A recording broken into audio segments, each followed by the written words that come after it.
Hello, everybody. My name is Derrell Acon. I am a member of the Black Opera Alliance. We're so happy to have you with us this evening.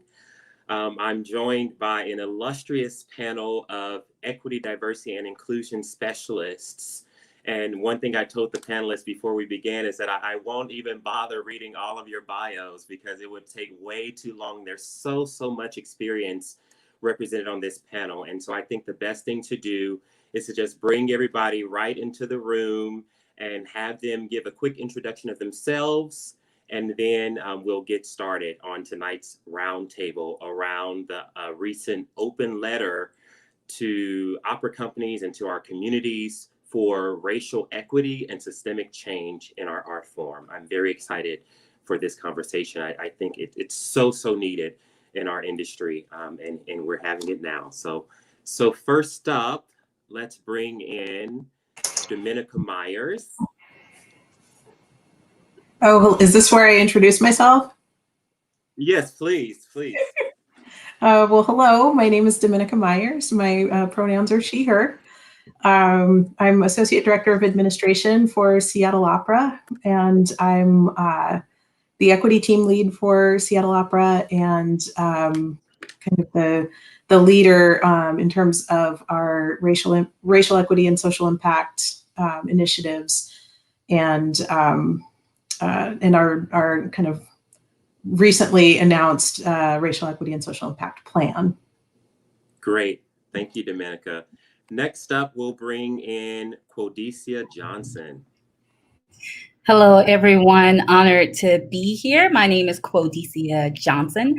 I am the Education and Company Culture Manager for the Dallas Opera, as well as the show creator, content creator, and co-host for Taking the Stage with Christian and Quo.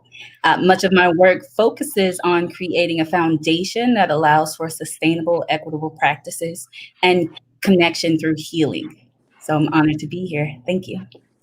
Awesome. Thank you so much, Quo. Next, let's bring in Charles Chip McNeal. You're still muted, Chip. Let me see if I can unmute you. Oops. There we go. There we go. All right. Hi, I'm Chip McNeal, and I'm Director of Diversity, Equity, and Community at San Francisco Opera, and I am proud to lead the department of the same name. And I am very pleased. Since August of 2019, I have led all things diversity, equity, and inclusion at San Francisco Opera, working with our company, our staff, and our board. And in addition to that, I work with an organization, a statewide advocacy organization called Create California. And Create California works with our Department of Education as well as our state arts agency, the California Arts Council, to provide an overview, a way of support system of advocacy for equitable arts in education in the state of California. And I'm proud to lead the Equity Committee, co-chair the Equity Committee for Create California. Awesome. Thank you so much, Chip. Next up, we have Nicole Smart. Uh-oh, let me unmute you. We're all going to mute. There we are. Okay, perfect. Hi, everyone. I'm Nicole Smart. I'm the founder and principal consultant of Smart EDI Solutions. EDI, as you're aware, stands for Equity, Diversity, and Inclusion, where I work with a number of clients on helping them drive, start, foster their diversity and inclusion initiatives. And I'm also the first ever head of diversity and inclusion for Actors Equity Association. So it's a pleasure to be here to be a part of this important conversation today. Thank you, Nicole. And last, but certainly not least, Miss Diane Burke.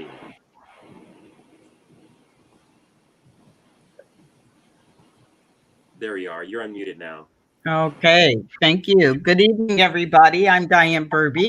I'm the managing principal of the Aspire Group, a consulting group that focuses in equity, diversity, and inclusion, conflict resolution, strategic planning, and leadership development. And in the EDI space, our passion and our grounding is in applied equity. What does this look like in practical terms with staying power. So very happy to be with you this evening. Thank you, Diane. So this is our panel. Everyone was very modest in their bios because I think I scared them a little bit, saying just give us a few highlights. But trust me, I think we have I would say over a century of experience in the EDI space on this call, if you can believe it. So that's really exciting. The first thing I want to do, maybe I should introduce myself for those of you who don't know who I am. So I'm Derrell Acon. I am in the opera field as a bass baritone, a performer, an activist. I'm also the Director of Engagement and Equity at Long Beach Opera. And I am so excited to continue the work that I've been doing over the past several years, trying to really bring folks' attention to the fact that equity, even our understanding of equity and EDI in general, is lacking in the field. And I think this pause during the corona pandemic has given us an opportunity to reflect upon that. But I wouldn't say we have been as successful as we could be in terms of actually beginning to apply what we learned from those reflections. So I'm excited to start to do some of that work even on this call. Later on, we'll be joined by some industry leaders who will ask in real time some questions or give comments that they have about the recent document that was sent out by the Black Opera Alliance. And I guess it is possible that some of you who are watching do not know the impetus for this conversation. And so maybe I'll say that briefly as well.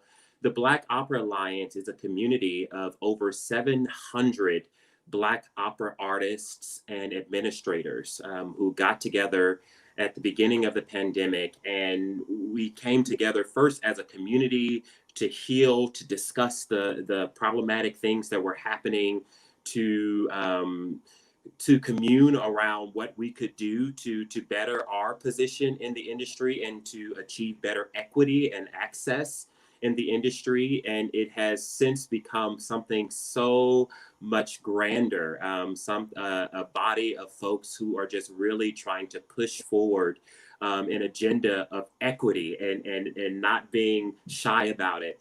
And so earlier last Monday, we sent out a pledge on racial equity and systemic change in opera. And we sent it to all of the partner companies of Opera America. And so I think that's right around 150 or so companies, maybe a little more.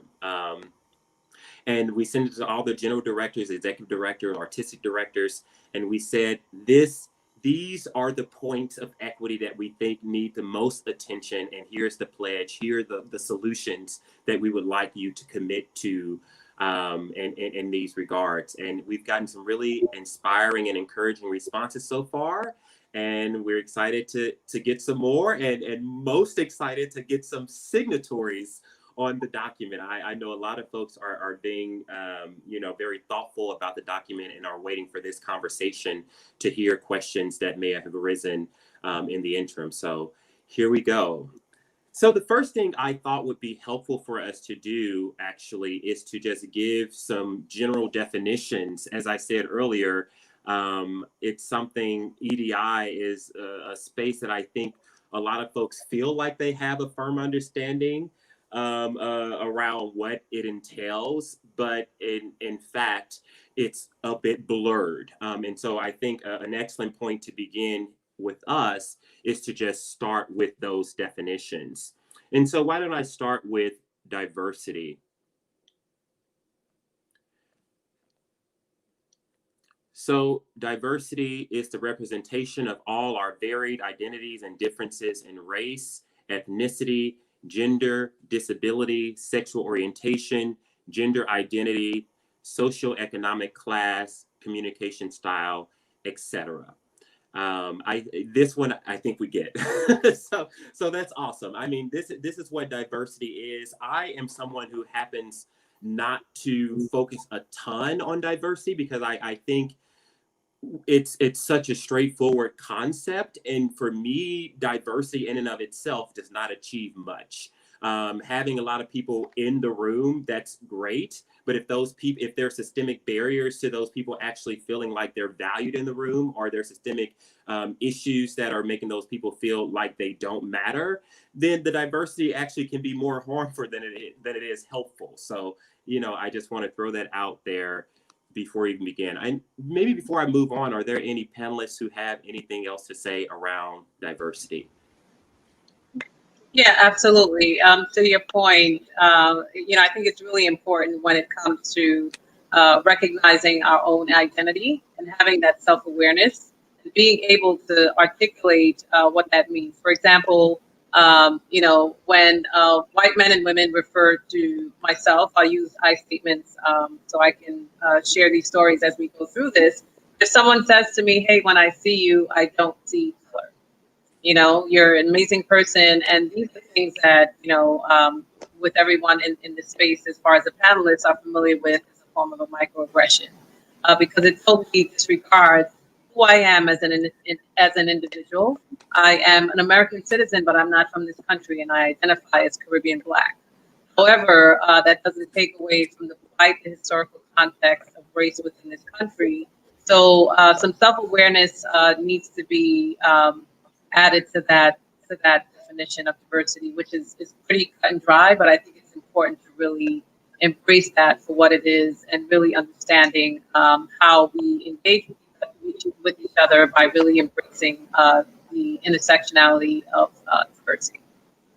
Absolutely. Anybody else?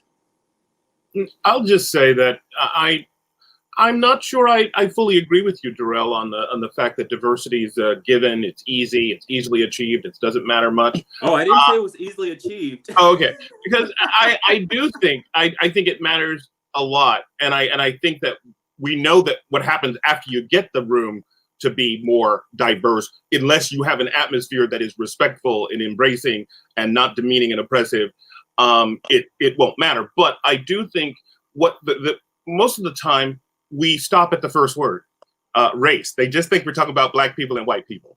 Just colored. Are there different colors in the room? And that's really the thing I encounter most in my trainings. And I'm like, wait a minute. Diversity of ideas, of background, of worldviews, a diversity of perspectives as it relates to approaches to business and building community, a diversity of all of these different things you have listed here and more.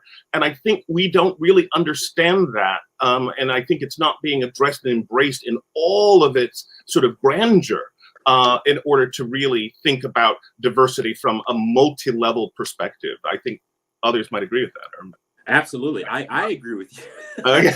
and in fact, you know, this et cetera that we have at the end of the statement, I would say perspective and thinking style is included in that. I think that is one of the, you know, when I read through EDI scholarship, that's one of the key pieces that's missing in a lot of companies, is this idea that even if there's some discomfort, even if, you know, it takes extra effort, the mere fact of having different ideas, different communication styles, different thinking styles in your room, you are automatically enriching the potentiality of ideas. You know, maybe it's a process before you actually get to inclusion that all those ideas are coming to the table, but the potentiality in and of itself automatically expands just by having that diversity. So I agree there. So maybe I was a little too quick. All right. Early. Okay. So let's maybe move on to inclusion. Oh, but I had a thing to say. Oh, please. No, please. Yeah, just really quick about diversity. Because I have a little bit different experience than Chip on that when it comes to race. You know, I'm in Seattle, in the Seattle region, and I don't know if y'all have heard of Seattle Nice, but you know, people here don't necessarily want to talk about race, and so they'll talk about every single other thing except race, because race is so uncomfortable. So I think that's interesting. It's an interesting kind of twist on that. The other thing I would say really quick and specific to the opera industry is that diversity is very important in when it comes to leadership, and it's the spaces where diversity is missing that becomes problematic. So the lack of diversity on our boards and with our staff leadership, leadership of companies, I think that that's where diversity is so very important right now. Absolutely. Absolutely. And I think we are, even as a roundtable, having a slight, I actually, you know what, I'm just going to move on, because a lot of what we're talking about, I think of as inclusion. And so let's move on to that. And we can unpack it further. So inclusion entails building a culture of belonging by actively inviting the contribution and participation of all people, with the understanding that everyone adds value and creativity in a community. And so that for me is getting to this next level of actually having what diversity on a board can bring to your organization, for example. Because if you bring in three new Black people and they don't understand your mission, or they feel ostracized, or they feel like they don't really have a voice there, then just the specs that you see doesn't necessarily lead to inclusion unless it's an active invitation of participation in the community. And so diversity and inclusion, of course, go hand in hand, but inclusion for me is much more difficult of a process, much more complex of an activity. Are there any other thoughts around inclusion? Okay, let's not get it twisted. Inclusion is about power. Inclusion is about power. I said before, once the room is diverse, once the space is diverse, once the committee, the board is diverse, then the question is, do you have power? Does your words have weight? Do what you say matter? Does what you contribute, is it held with the same grace as someone who had power in that space before you got there? That to me is about power sharing. It's about knowing those who have this privilege of controlling your spaces, of knowing how to step back in order to create a space in which inclusion can be manifest by having someone else lead, contribute, or in other ways help to shape the thinking around that thing. And I think to me, this is the issue. I think that we're diversifying the room, but this idea of understanding who needs to step back and who needs to step into power is where inclusion is made real. So we do agree. Diane, I know you had something to say. No, I would add to that, and I think that it is about creating a culture that endures past the people who are currently at the table. And so when we talk about power sharing, it is, have we incorporated that shift that lasts and does not have to be renegotiated every time some new person gets added to the table? Is the commitment to power sharing and is the value for multiple voices and perspectives so ingrained that we make it happen? We don't just hope it happens, we make it happen. Absolutely. Can you all hear me? Okay, I'm sorry. Go ahead, finish your point, I'll jump in. Thank you. And I agree completely. I would also extend that to say inclusion is power sharing, but it's acknowledging the humanity between those who are involved in whatever the process is. Mm-hmm. And so as we spoke about diversity, and I say so often, you cannot just go and collect people like Pokemon, or you cannot have a little checkbox so that you make sure you get everybody represented. It's a matter of acknowledging what everyone brings to the work that needs to be done, what everyone brings to the space, and ensuring that you're including others in a way that benefits everyone and in a way that allows for an environment where you're truly happy that others are in this process with you. Not so much as delegating power or letting people have power here and there. It is a matter of vulnerability. It is a matter of honesty. It's a matter of humility. And it's a matter of what truly needs to be done in order for us to move our art form forward. Mm-hmm. Absolutely. Absolutely. That's a great point. Can you all hear me okay? I got to notice that my sound wasn't coming in very clearly. I actually am hearing your sound just slightly distorted. I'm getting the main strokes of your thinking though. Okay. So I think I'll have to jump out and jump back in. Okay, I think that this would be a great time to do that, in fact. Yeah. Okay, yeah, and I had a really great point, so give me the opportunity to say that right now. So absolutely, and the points you all bring up, I think maybe that will be our first stop after we finish these definitions. So I'll move to equity, and then hopefully we'll have Nicole back, and we'll unpack what is, for me, the most pressing issue right now, the most pressing problem in our industry. So here's equity. Equity ensures fair treatment, let her back in, equality of opportunity, and fairness and access to information and resources for all. It requires us to identify and dismantle systemic injustice and its structures. So this, I think we can all agree, is the most complex because, you know, as I said before, it deals with systems, right? And systems are so powerful, and often they're so entrenched with histories and with white supremacy often, that it's hard to begin to dismantle them, and or sometimes it's hard to even identify the barriers that one needs to dismantle. And then once you do identify them, to then do the dismantling, because you have the system and all of its different structures are working against you. And then you also have the players who are benefiting from that supremacy, who are benefiting from that system and how it has been run for decades and decades and decades, who, whether consciously or unconsciously, are pushing back against you.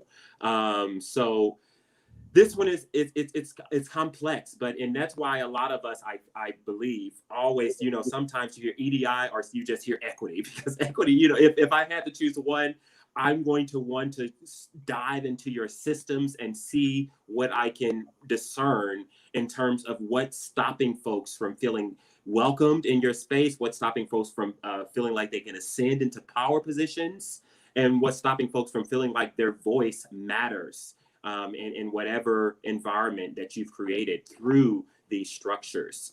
So in that way, it's very similar to inclusion. So Nicole, you're back. So you said you had a point, so go ahead. Okay, so is this better? Yes, so far, yes. Okay, perfect. Perfect.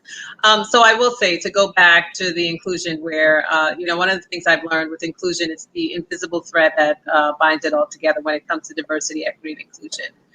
When you think of equity, for example, in my company, for example, where Smart EDI Solutions, I put equity first. Yes, diversity is just as important. Yes, inclusion is just as important. If you don't have those equitable structures in place, it's not going to happen. You can try, you can do all you want. Culture eats strategy for breakfast, as we've all heard the famous saying from Peter Drucker. But this is why I put equity first when it comes to diversity and inclusion, because at the end of the day, people are people. Industry, wherever you are, we're not going anywhere. But if you're not able to dismantle, break down, mitigate those structural factors and those barriers that keep us from advancing, then you have nothing, regardless of how intentful you are on hiring for diversity and having inclusive practices. One of the things about positions of power, I think that we all referenced earlier as well, and this is something that I've coined, and, you know, not necessarily pointing fingers, but I've been in this work for some time, and I think I can speak as a woman, as a Black woman, as a Caribbean Black woman. When it comes to diversity, equity, and inclusion, and the research and the studies and the amazing benefits that comes along with it, certainly not a bad thing, right? Improved performance, productivity, representation, there are so many benefits.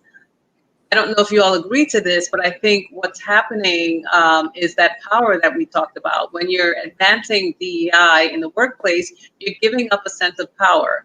When you think of the workplace, it's a form of control. When you think of the majority, and I'm certainly not speaking for everyone, but why haven't we advanced, given the benefits, given the amount of research from, you know, institutions such as, you know, Equity that put out the study, and McKinsey and Company, and all of the, you know, Deloitte, all of the amazing research that comes out that speaks to the benefits. what's really holding us back? And it's not just about hiring the next woman or person of color, but is it about giving up power that we just referenced? I just wanted to make that. And Nicole, that's exactly, as you were leaving and coming back, that's what I said would be our first stop. And that's an excellent segue, because that for me is the issue, right? This idea right now in opera, at major opera companies, we have, as of a week ago, now two. For months I was saying one, but we have two now, and I'm so happy for Afton Battle, who is the new general director of Fort Worth Opera. So that's amazing news. It's the best piece of news I've seen during the pandemic in the space of equity. So that's great. But even with those two people, Afton and Wayne Brown, I would say our leaders at the uppermost levels of leadership are still 95% white, and a lot of them are men. And so what does this inclusion, what does this equity building look like? For me, the most ideal form of equity building would be for folks to literally not only share power, but cede power, because there's such an excessive amount of one idea of when you think about of diversity. There's one group that has so much of the marbles that it almost feels necessary to cede power. But recently I've started to say share power, because I think we are all in the industry, no matter where we are. So it can also be seen as sharing power.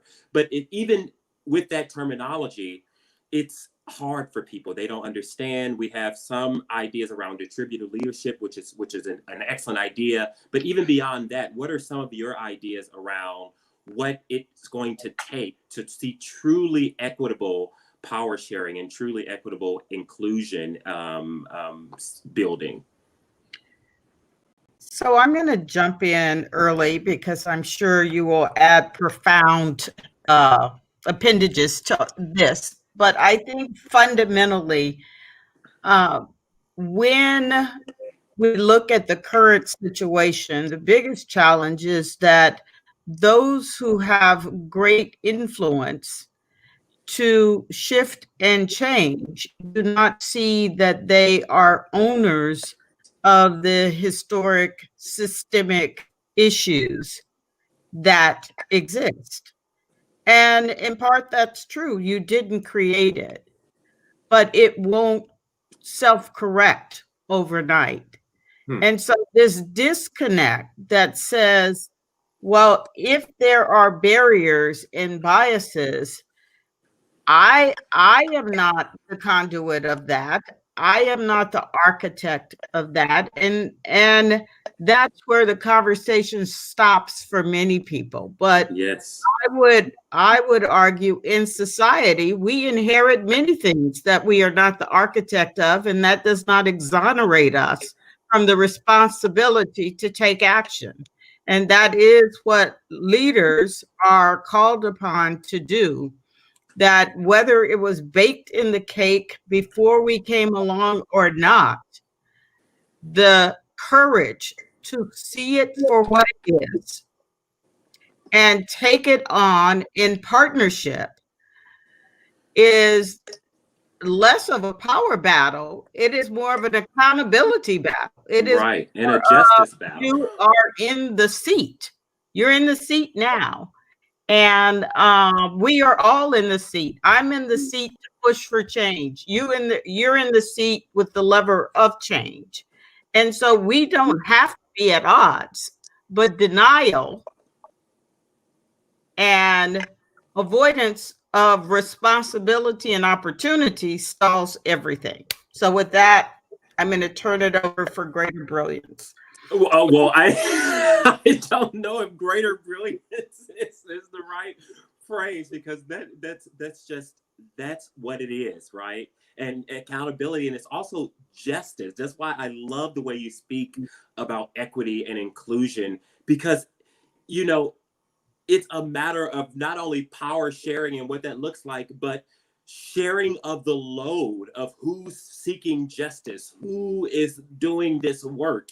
And so frequently, only those who are marginalized have been drawn to take on that burden. And now why so many of us in this EDI space are excited is that other folks are understanding that it's up to all of us as human beings, as compassionate human beings, to take on the burden of what it means to fight for justice. So absolutely. Who else wants to add something to that? Yeah, if I can jump in. So just to dovetail off of what you're saying, this certainly is a labor of love for me. But this isn't easy work, guys, because everyone, not guys. We're all, in the DEI space, fixing problems and fixing everyone's problems every day, right? That word majority carries a lot of weight, a lot of power. And when there's anything that challenges that, you're going to get resistance to it. That's just the bottom line when you look at diversity, equity, and inclusion. Again, to tie it into the many benefits, rewards, positive, nothing wrong with it. Just to take it back to what happened with the unfortunate, well, not unfortunate, the murder, I'm going to call it what it is, the murder of Mr. George Floyd, which certainly was not an anomaly in this country.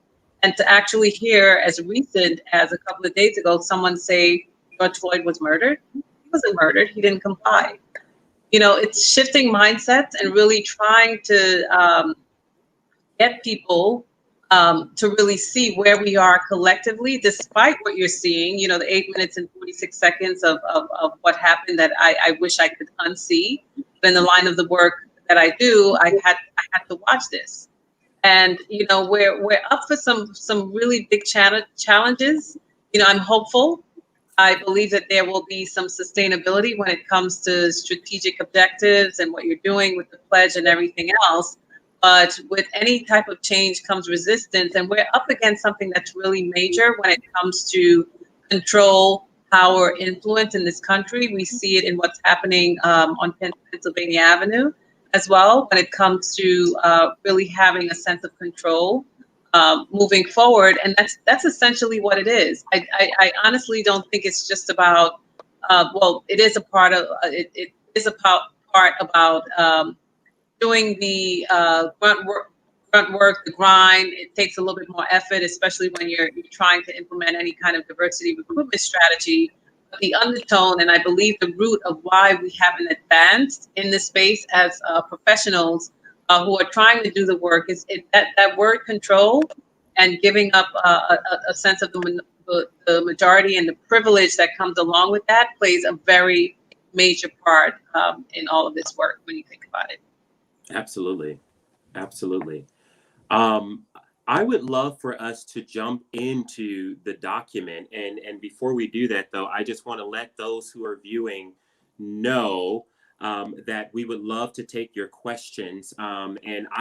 We're dealing with a new platform, which I actually really like, but it's still new. So what I will ask for you is, if you ask a question, please preface whatever your question is with the word question, just so I can see it easily, because I'm seeing all of your comments, which is awesome, but it's hard to see them and also, be here in this space. So just preface with question. Any questions about what you've heard so far? Any questions about the document or the petition? If you're privy to those documents, then please ask those. Or any questions specific to any panelists, please go ahead and put those in the chat, and we'll try to get to them as time allows. Another thing I want to say is that this is hosted by Black Opera Alliance, and so if you are social media folks, you can please feel free to follow us on Instagram and Facebook at Black Opera Alliance, and on Twitter at Black Opera All. And this petition, which covers the 8 action items that we've presented to the companies, is one you can still sign, and we hope that if you have not signed it, that you will go ahead and sign it. It's very important that we get that work done. And so you can find that petition at www.change.org /equity and opera now. So sorry for my little commercial break, but it's important to make sure that we are all in this together. We all know what's happening to do this work together and take on a bit of the load, right? So let's talk specifically about the pledge. So there are 8 action items, and we've, as I said before, we've gotten some really awesome responses from general directors and executive directors, but we also have not heard from a lot of them. And I've heard it through the grapevine that some folks are reluctant to go too far until they hear more, because first of all, they don't know who's all received the document. So if you're watching now, I can tell you that all of your colleagues at budget levels 1, 2, 3, 4, and 5 have received this document, and we're requesting that everyone signs on to this pledge. And it's something that we are also open to have edited to fit the specific needs of every company, because as we know, we have so many different structures in our companies, until we understand that unique solutions will be necessary.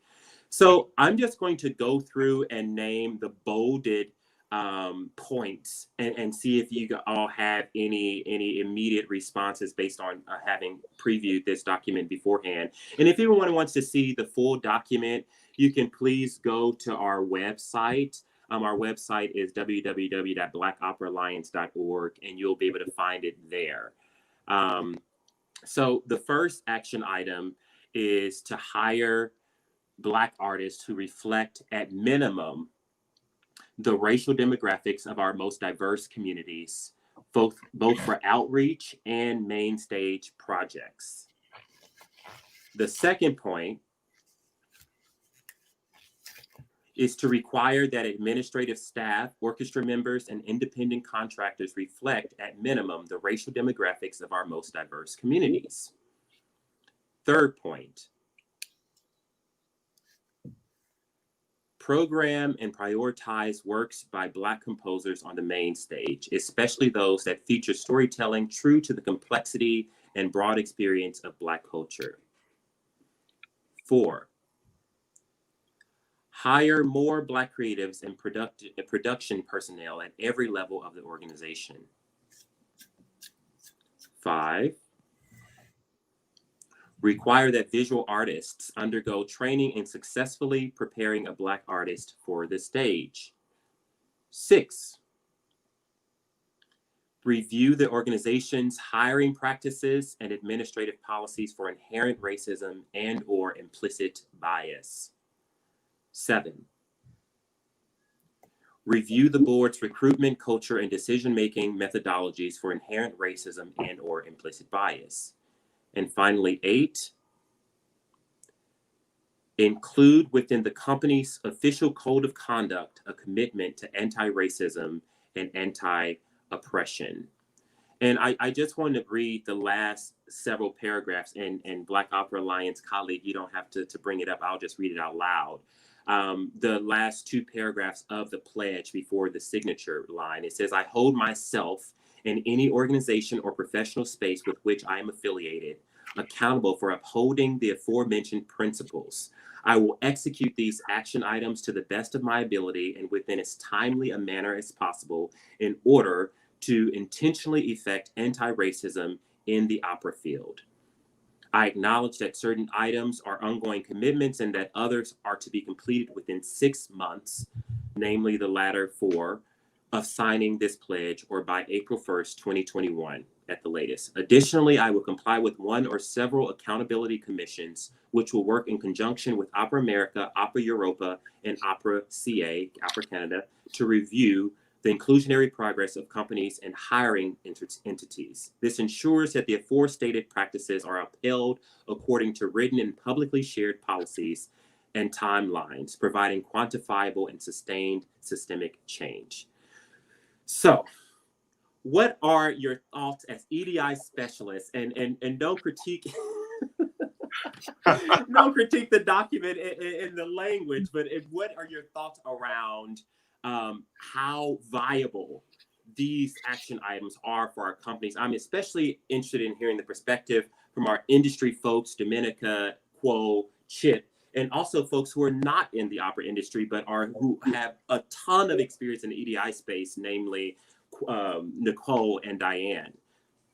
So who has some preliminary thoughts? I don't mind going. The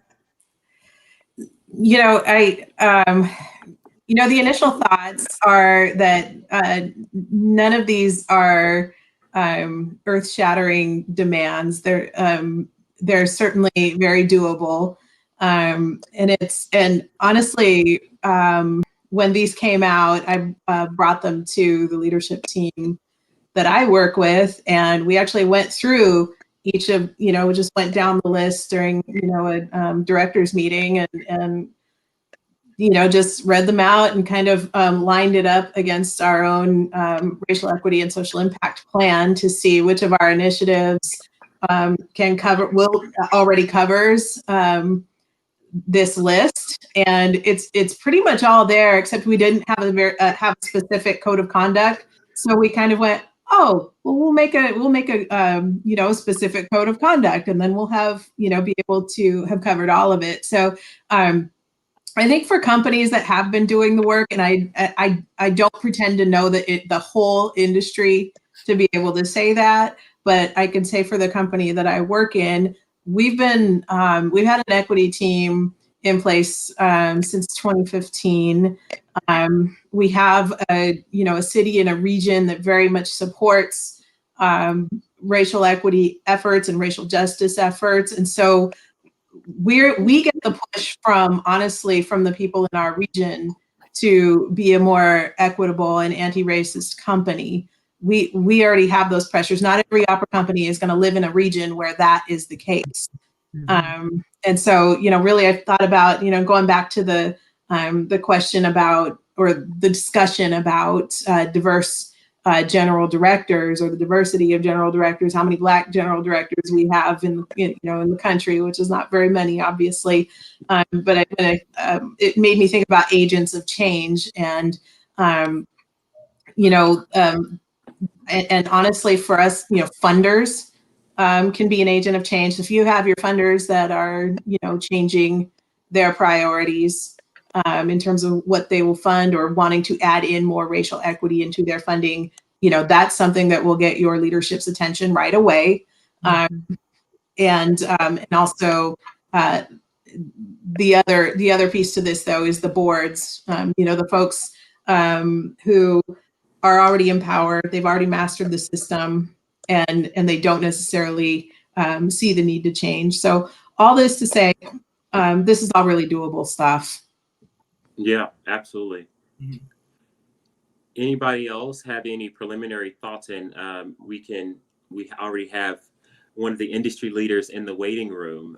So I'll bring him in to see what questions or comments he has. But I want to give us, as a roundtable, an opportunity to give any preliminary thoughts, comments on the document. Concerning the document, I appreciate that a timetable is given, and that some things can be done kind of immediately, and then some things will take time. I would also, in the work that I'm doing at the Dallas Opera, I experienced that sense of urgency, that sense of immediacy. How do we immediately go about putting these things into place? We're done talking about it. Let's go in and get this done immediately. And so in looking at the things that were requested and the things that are needed, they are not, as Dominica said, it's not groundbreaking things, but they are things that take commitment beyond just the first time you do it. It takes commitment, it takes responsibility beyond, oh, well, we hired this one person, we're done. These are things that will change your organization. You have to be ready for that. You have to be committed to that. You have to be committed to doing the work necessary to sustain that. And so that's my kind of, as I see those points, like they're all good. I want to echo, I agree totally with what's been expressed, that the 8 points are well within reason. And particularly what Dominica said, which is, if you've been doing the work, I would be surprised that many of these things had not already been identified as necessary and valuable work to undertake. What I'd like to do is invite, and not in the spirit of challenge, but actually invite the Black Opera Alliance to say more about the strategy of rolling it out this way. there is thinking, there is intentionality with this organization that I think needs to be given credit and worth that says this is part of a strategy. So that's really more my question and request than anything, which is to say more Yes. about the game plan. Yeah, and I absolutely agree with you, and as we are a newer organization, and so I think whenever you are in that space and you're trying to take bold action as we are, the tendency is to try not to be too intrusive, but to also be aligned firmly with your activism. And so, I think just balancing those two things of like, this is our full strategy, this is everything we're doing, versus this is what is absolutely imperative for right now, and you need to figure out a way to do it no matter what. There needs to be a little bit more balance there. So I absolutely see that. So I want to bring in, just make sure he's here. Oh, please. Yeah, I just want to quickly just weigh in. I want to be a loving and critical friend for a moment. Yes, please. Because I deeply appreciate this document. I am not surprised. I think I love the way Diane said it. I wish I could just have her speak my words on occasion, in that everything here is reasonable, it is doable. But I think what she's alluded to in focusing on strategies, and something Quote also alluded to, is there's something in this document that not only does it not really include strategies, but there's something that really obscures the complexity of what it really takes. Because you have juxtaposed a couple of things, one which only might take 3 or 4 steps or system changes, and one which is going to take a multiplicity of changes in systems.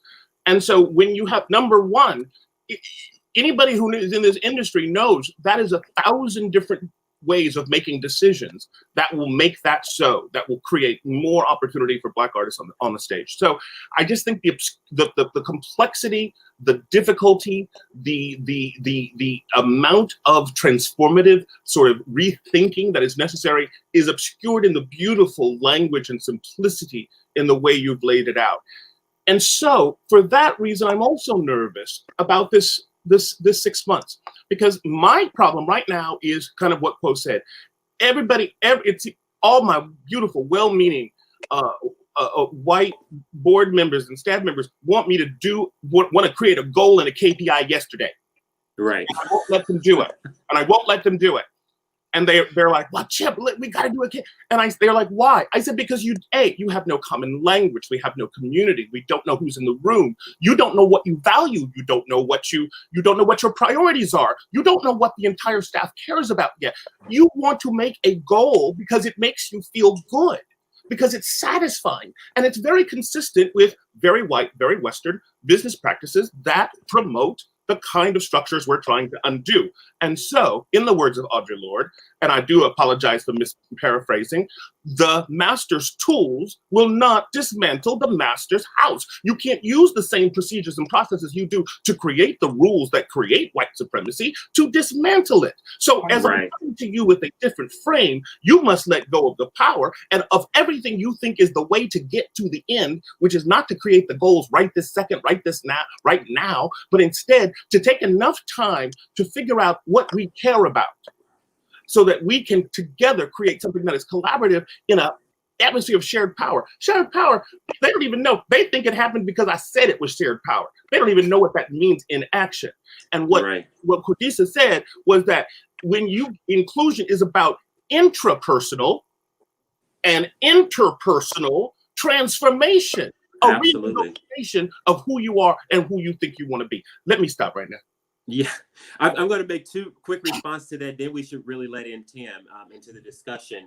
The first is, this is a document that was drafted by a community of hundreds and hundreds, right, over weeks, and so what you're saying is the final result of like those conversations. Not everyone agrees with the various levels of aggression, of strategy, of all these things. And so what the document seeks to do is to just gather all those thoughts and synthesize them. And the second response is, all of these companies are so different that my main goal as a member of the Black Opera Alliance, and what I hope is reflected in the document, is to say, here are the main action items that need to happen. Whatever this means for your respective companies, you decide and you create the strategy around them. And if you need help, hire someone, or if you need resources, we can offer you resources, but here are your end goals. So that's what we wanted to offer. But now I want to invite into the room General Director of Washington National Opera and the Chair of the Board of Opera America, Timothy O'Leary. I'm so happy to have you with us. As I was telling the panelists before we began the broadcast, of all the general directors in the country, I have the longest history with you, because I am from St. Louis, and when I was in high school, I did a program at Opera Theater of St. Louis called Arts and Training, and I met Tim at that period, and he's been so supportive ever since. So, so thank you, Tim, for that, but also thank you for being with us. So what are your questions or comments about the pledge or about what you've heard so far? Derrell, am I coming through okay? Can you hear me? Yes, yes. All right, great. First of all, thank you. Thanks for the kind words. Thanks for the invitation to be part of this. I'm finding this a very inspiring discussion. I think we have a tremendous opportunity ahead of us right now, and I really am grateful for the leadership, the thoughtfulness, the enormous amount of work that has gone into this process. It's also evident. So I wanted to just express gratitude for the opportunity that you're all providing. Thank you, Tim. I think one of the other things I wish to express appreciation about is that spirit of collaboration that came through in the letter itself, and that has come through in this discussion about, issues of anti-racism, equity, diversity, inclusion. It's got to be authentic. If it's a commitment by the company, it's got to be built from the ground up. Many of us have spent, years working on our individual strategic plans and our plans relating to these topics. And so, I can't remember who said it. It was Dominica, about how you get the letter and you get your own plan and you see how they line up. Right. So I've heard a lot of discussion from my colleagues about, like, well, we've already got our plan. What if our plan doesn't fit all of these boxes, et cetera? What do we do? So I was grateful, especially for the email that came today, just about reiterating the opportunity to work on like a customization of the document, et cetera. And so, because I think everybody like me who's responsible for an institution wants to make sure if we're making commitments that we're really committed to the commitments we're making. So I guess one of the questions I had for you that I think, people in my position would benefit from hearing is, how do you envision that process working, right? How do we come to the Black Opera Alliance and say, okay, here's the question from our legal department. Here's the question, from various aspects of our institution. How do we work on that together? Yeah, so I'll give you the practical answer from the perspective of Black Opera Alliance, and then if anyone wants to add something they think might be helpful. So we are anticipating that a lot of it is really happening just by email, right? The same way any document, any conversation would happen in this day and age is, and we've already gotten some responses from folks saying, look, this doesn't really work for our company. We want you to add some lines here because we also want our executive director and our board president to sign on, or can we change this word to this word? That sort of a conversation we would love to have, and in fact are anticipating having. I think once we get past this initial kind of shock of like this grassroots organization sending out this bold pledge, making demands, then I think we can actually begin the work. And that, what does this document look? What does this work? What do these action items look like for your company? And right. And if it's ill-fitting in some way, what are the ways in which it is ill-fitting, and how can we help to modify those? But what I love about the document and this process is the heart of what needs to happen is there.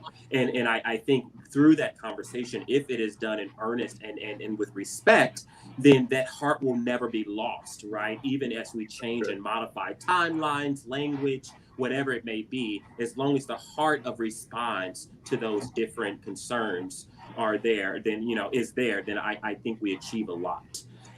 So someone else might want to speak, or you might have a follow-up, but before that happens, I want to invite into the room two other folks, because I see them in the waiting room. And so that's Stephen Osgood, who is the General and Artistic Director of Chautauqua Opera, and then Piper Gunnarsson, who is the Executive Director of On-Site Opera in New York City.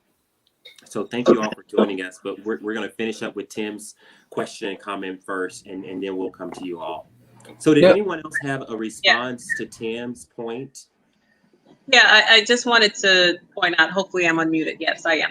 So just to your point, Tim, nice to meet you, by the way, and thank you for your comment. The pledge certainly is a step in the right direction, and I don't think we're all disputing that at all. But when you think about it, with any DEI initiative, pledge, campaign, there isn't really a one-size-fits-all approach, and the process is always ongoing. And I love the way that you use the word collaborative, because it really does take a collaborative effort to get this work done. It's not more of, forcing someone to fulfill any type of, checking the box, let's going with the legal mandate and what's required, et cetera. It takes a collaborative. So thank you for saying that, because that's a very important part of the process, with the understanding that any initiative, approaches, collaboration, et cetera, it certainly is not a one-size-fits-all approach. Great. Tim, did you? I can't. Oh, sorry, please. Someone's talking, but I can't see lips moving well, so just go for it. Okay, sorry, it's Domenica.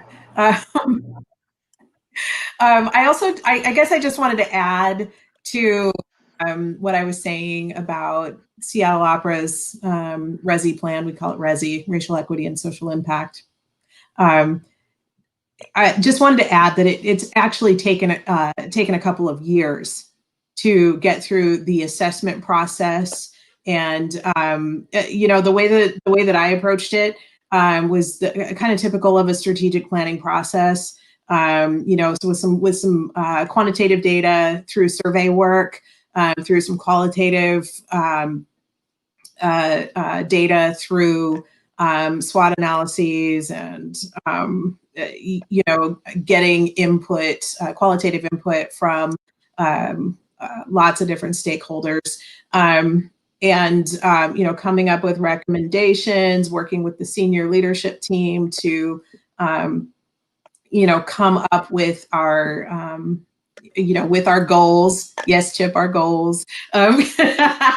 Actually, strategic priorities is what we call them. So strategic priorities, intended outcomes, and then each initiative that rolls up under each of those. It's taken a couple of years. That's my point. To do that work. So we're not. Yeah. So we're not like trying. We didn't just kind of come up with a plan out of, gee, what do we think? Or and it's also aligned with, again, going back to, Seattle as a city has been doing this work for a while, at least since 2003. And we have their Race and Social Justice Initiative work to align with, as well as the Continuum on Becoming an Anti-Racist Multicultural Organization. And we aligned our data points with those two entities. So I just want to be clear that, the plan that we came up with, that we lined up, okay, here's our plan versus what the Black Opera Alliance is demanding. It's really very data driven, and also took time to come up with. So just for companies that maybe haven't been doing the work, I wouldn't say like just come up with something off the top of your head or with what your mostly white senior leadership staff thinks it might be the right answer, but to actually and we also of course work with consultants as well. So just to make it a really holistic plan before. Just that there really needs to be a lot of intentionality and true collaborative and holistic work. Absolutely. Great. I'm going to invite us to keep moving, because there's a schedule of folks who are coming in.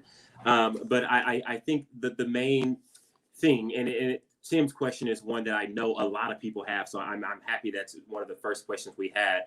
Is the revision process, the modifying process, the timeline is absolutely a part of that. You know, a smaller company that's just beginning, one of which we'll have coming in a little later, and a house that's been around for, 40 years, those structures and the processes by which some of these actions can be taken are completely different. And we, of course, know that.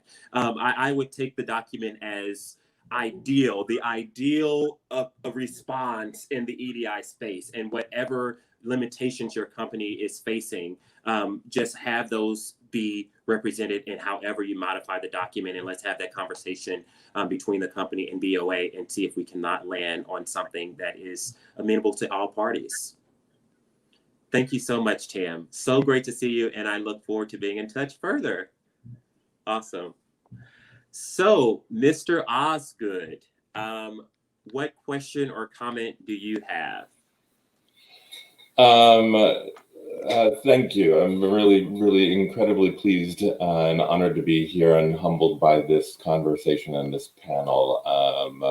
I agree in so many ways with this assessment of the 8 points in this document, that they are so reasonable and articulate, and in some ways very easy to sign on with. I know that our company and our institution, the Chautauqua Institution, under which we operate in their umbrella, we already align with that, and so it's easy in principle to sign on, and now we have to figure out the process of signing on. I don't think Chautauqua is completely unique in this, but we are a relatively moderate-sized opera company, but we operate under, we are maybe 1/5 of the arts, which is 1/4 of the bigger institution's programming. And so any statement that we as an opera company, as the Chautauqua Theater Company, now responding to the We See You White American Theater initiative, any statement that we make as a company actually has to be led by the institution and aligned with the institution. I'm very pleased that the institution is in the process of recruiting a chief diversity officer. And all of the arts leaders at Chautauqua are going to be part of the recruitment process for that position. But that's going to be something that will take months now. We're expecting that person to be in place by the beginning of next summer.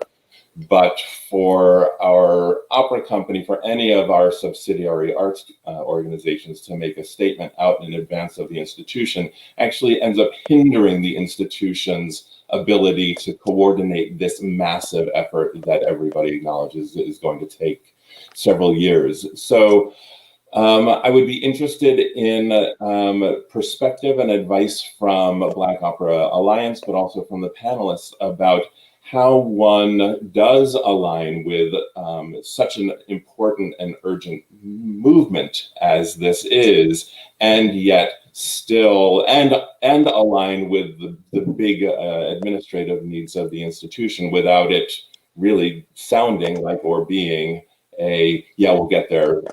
Sorry, be patient. We're not going to be there by April 1st. Yeah, so my first response would be similar to the one to Tim, in that I would love for all companies to get to a point with the document that they can sign now. So whatever process that means in terms of modification of language, in terms of shifting the timeline, discuss with your board, discuss with your leadership teams, with your staff if necessary, get the timeline set, get whatever, whatever the pushback is, get all of that language in place and get to a document that can be signed and a document that we can keep referring to as time passes, to check in, to help with resources if necessary, to, maybe provide benchmarks or or to have a conversation around benchmarks, that sort of thing. That's the kind of respectful adherence to these action items I would think is ideal. I don't know if there are any other thoughts around that. Yeah, if I can jump in, when it comes to intent in that aspect, you want to be able to show authenticity. You want to visibly champion diversity from the top. You want to make sure that you have the proper resources. And I understand this may be a working document, but what a lot of people are looking for right now, especially in terms of where we are within society, is that authenticity, proactive nature, what actions you're planning to take, and communication, communicating, hey, this is what we're looking to do. This is where we are. This is where we see ourselves in 3 months, etc. But, the authenticity piece, the intent, the visible champion, traits that you can show will go a long way in addition to doing everything else that's requested on that document. Yeah, I want to piggyback and agree with that. And what I'm advising my clients in that spirit of recognizing there are layers of not only approval, but putting resources in place that allow people who feel like this is not our expertise. Let's not put the cart before the horse. Get all of that, understand all of that. Now focus on what you can do and what boards can do, as opposed to what you're communicating out to the world, is you need to be passing resolutions internally that say, what are we committed to? And what will inform this professional we're going to bring on? And inspired by this letter, how specific can we be in naming what our commitment is? Because if nothing else, I think this letter can prompt some rich and specific conversations internal to an organization. And I think those who ultimately lead and shape that organization can do some things now. First, internally, grounded in, Chip, I think you were absolutely right, grounded in our investment in our own clarity, our investment in our own commitment. And that commitment informs our intentionality around hiring and ultimately what we can express to the outside world. So, I think we can get off of holding pattern without doing something phony. Big investment is what's real for us. I agree. I just want to tag on to what you just said. Thank you so much for affirming what I had mentioned. And I just want to say, I'll tell you one of the issues I grappled with in very clear terms. We have just now formed a committee that is a DEI committee of a very specific sort, and it took me 1 year to do it. And this committee of 20 or so is comprised of board of directors as well as staff members. And my goal right now, before they make any do any decision making, is to create equity and to create some equilibrium in that space, so that you don't walk in as a board member and you don't walk in feeling diminished already as a staff person. But how can we create the kind of power sharing that really is inclusive? But I just want to say something else. Stephen, something you said actually touched me, and I just want to go ahead and give you a little, if I could respectfully give you some feedback.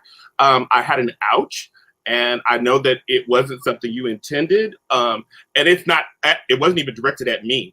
But when you said all leadership staff will select the new EDI director, that kind of felt a little bit like we've got the knowledge, the information, and all of the details necessary to make a wise and informed choice about something we know nothing about. That's what I've heard. I'm just telling you what I heard. I know my words might land differently. I'm hoping they don't. But my advice to you is, I would invite you to consider the possibility of putting a subject matter expert from the community on your selection panel, whether they can do the work long term or not, whether they're available for long term consulting or not. Put a subject matter expert on there, because that is. And the other thing is, put somebody else who is not your leadership on that committee, because and don't hand select them. And don't hand select them because they're friends with Joe's cousin's nephew, and he's the secretary. Make sure you hold it. You ask people who's interested in this position. That's all I want to say. It just felt a little bit like an ouch for me. No, thank you for that. I have to refine the way I talk about these processes, because what I was trying to know, you are absolutely correct. But what I was trying to articulate was that I'm happy that the arts community is being involved in the recruitment process, in terms of helping articulate the language and the challenges that the institution needs to address. None of us will actually be at the table in the recruitment process. We're just at the front end of it. But I appreciate everything that you say. Thank you. I'd like to piggyback a little bit on what Chip was saying. When it comes to equity work, a lot of times most of the time it's not the leadership staff that understands it, but you will have staff members in different parts of the organization that are under that leadership that really do understand it, that really do want to move things forward, and really are trying to lead up to the leadership. And I would say to start looking for those folks and not just start looking for them and identifying them, but really start listening to them, hold space for them, give them space to be able to start putting together, your policies and practices around equity, and we kind of step back as leadership and say, okay, I'm willing to learn here. I'm willing to listen. Because I think that's where, first of all, you have a real opportunity for leadership development here, especially with the folks of color who are on staff, to be able to start elevating them. And it's just really important to be able to step back and give folks some space if the expert is. Great. And I actually, if I may, and we can pick this up, but I want to make sure we move on as well, because there are other folks who are in the waiting room, and if the waiting room fills up on this new platform, then no one else can get in. So Steve, thank you so much, and more than anything, thank you for the grace with which you handled, that light challenge from Chip, because that's really what it takes, and that's what it means to learn and to really do that part of the work. So thank you so much, and thank you for your question and your comments. And I look forward to being in touch with you further. Okay, thank you. So, Quo, go ahead and maybe wrap up that part, and then we'll hear from Piper. Absolutely. And thanks to Stephen, he's just out of the space. But it's important that, as Chip said, this is internal. That means this extends beyond what is happening in your organization. Get out into the community, be a part of the community. There is work that is being done in the community in different spaces that is not just happening in opera. Once you commit and truly commit in a manner that is internal, right? Intentions are for self, impact is for everyone else. Once you truly commit to that, there will be no question about whether or not you can sign on behalf of everybody else, because you're going to do it anyway. Right. So I encourage everyone to take that and then to not approach it in a manner that I want to be correct in how I address it. That is impossible.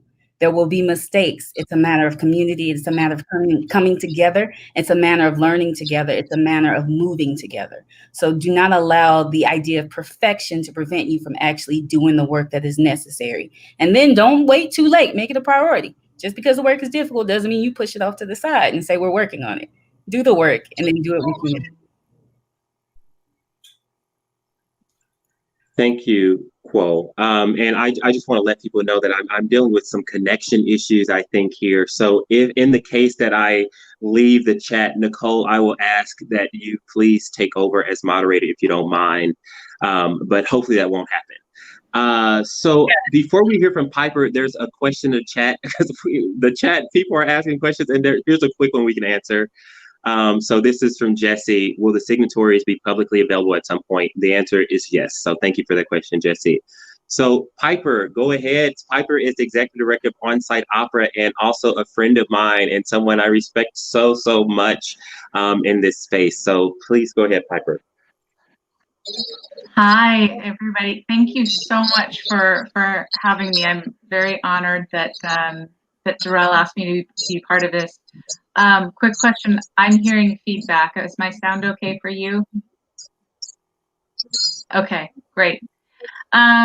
This has been such an interesting conversation. I'm very sad that I missed part of the earlier panel discussion. I too was having some internet issues and had to race into a different room. it's been really interesting to hear Timothy and then Stephen talk about this, because they essentially had the same question that I had, but it's interesting to hear that they're coming from such very different institutions. You know, Timothy is representing a mammoth institution at WNO, and Stephen is working within this very complex ecosystem at the Chautauqua Institute. Meanwhile, OnSite is a very small and relatively young organization, and the good part about that is that we are in, we think, a pretty nimble position to kind of start from the ground up with this work.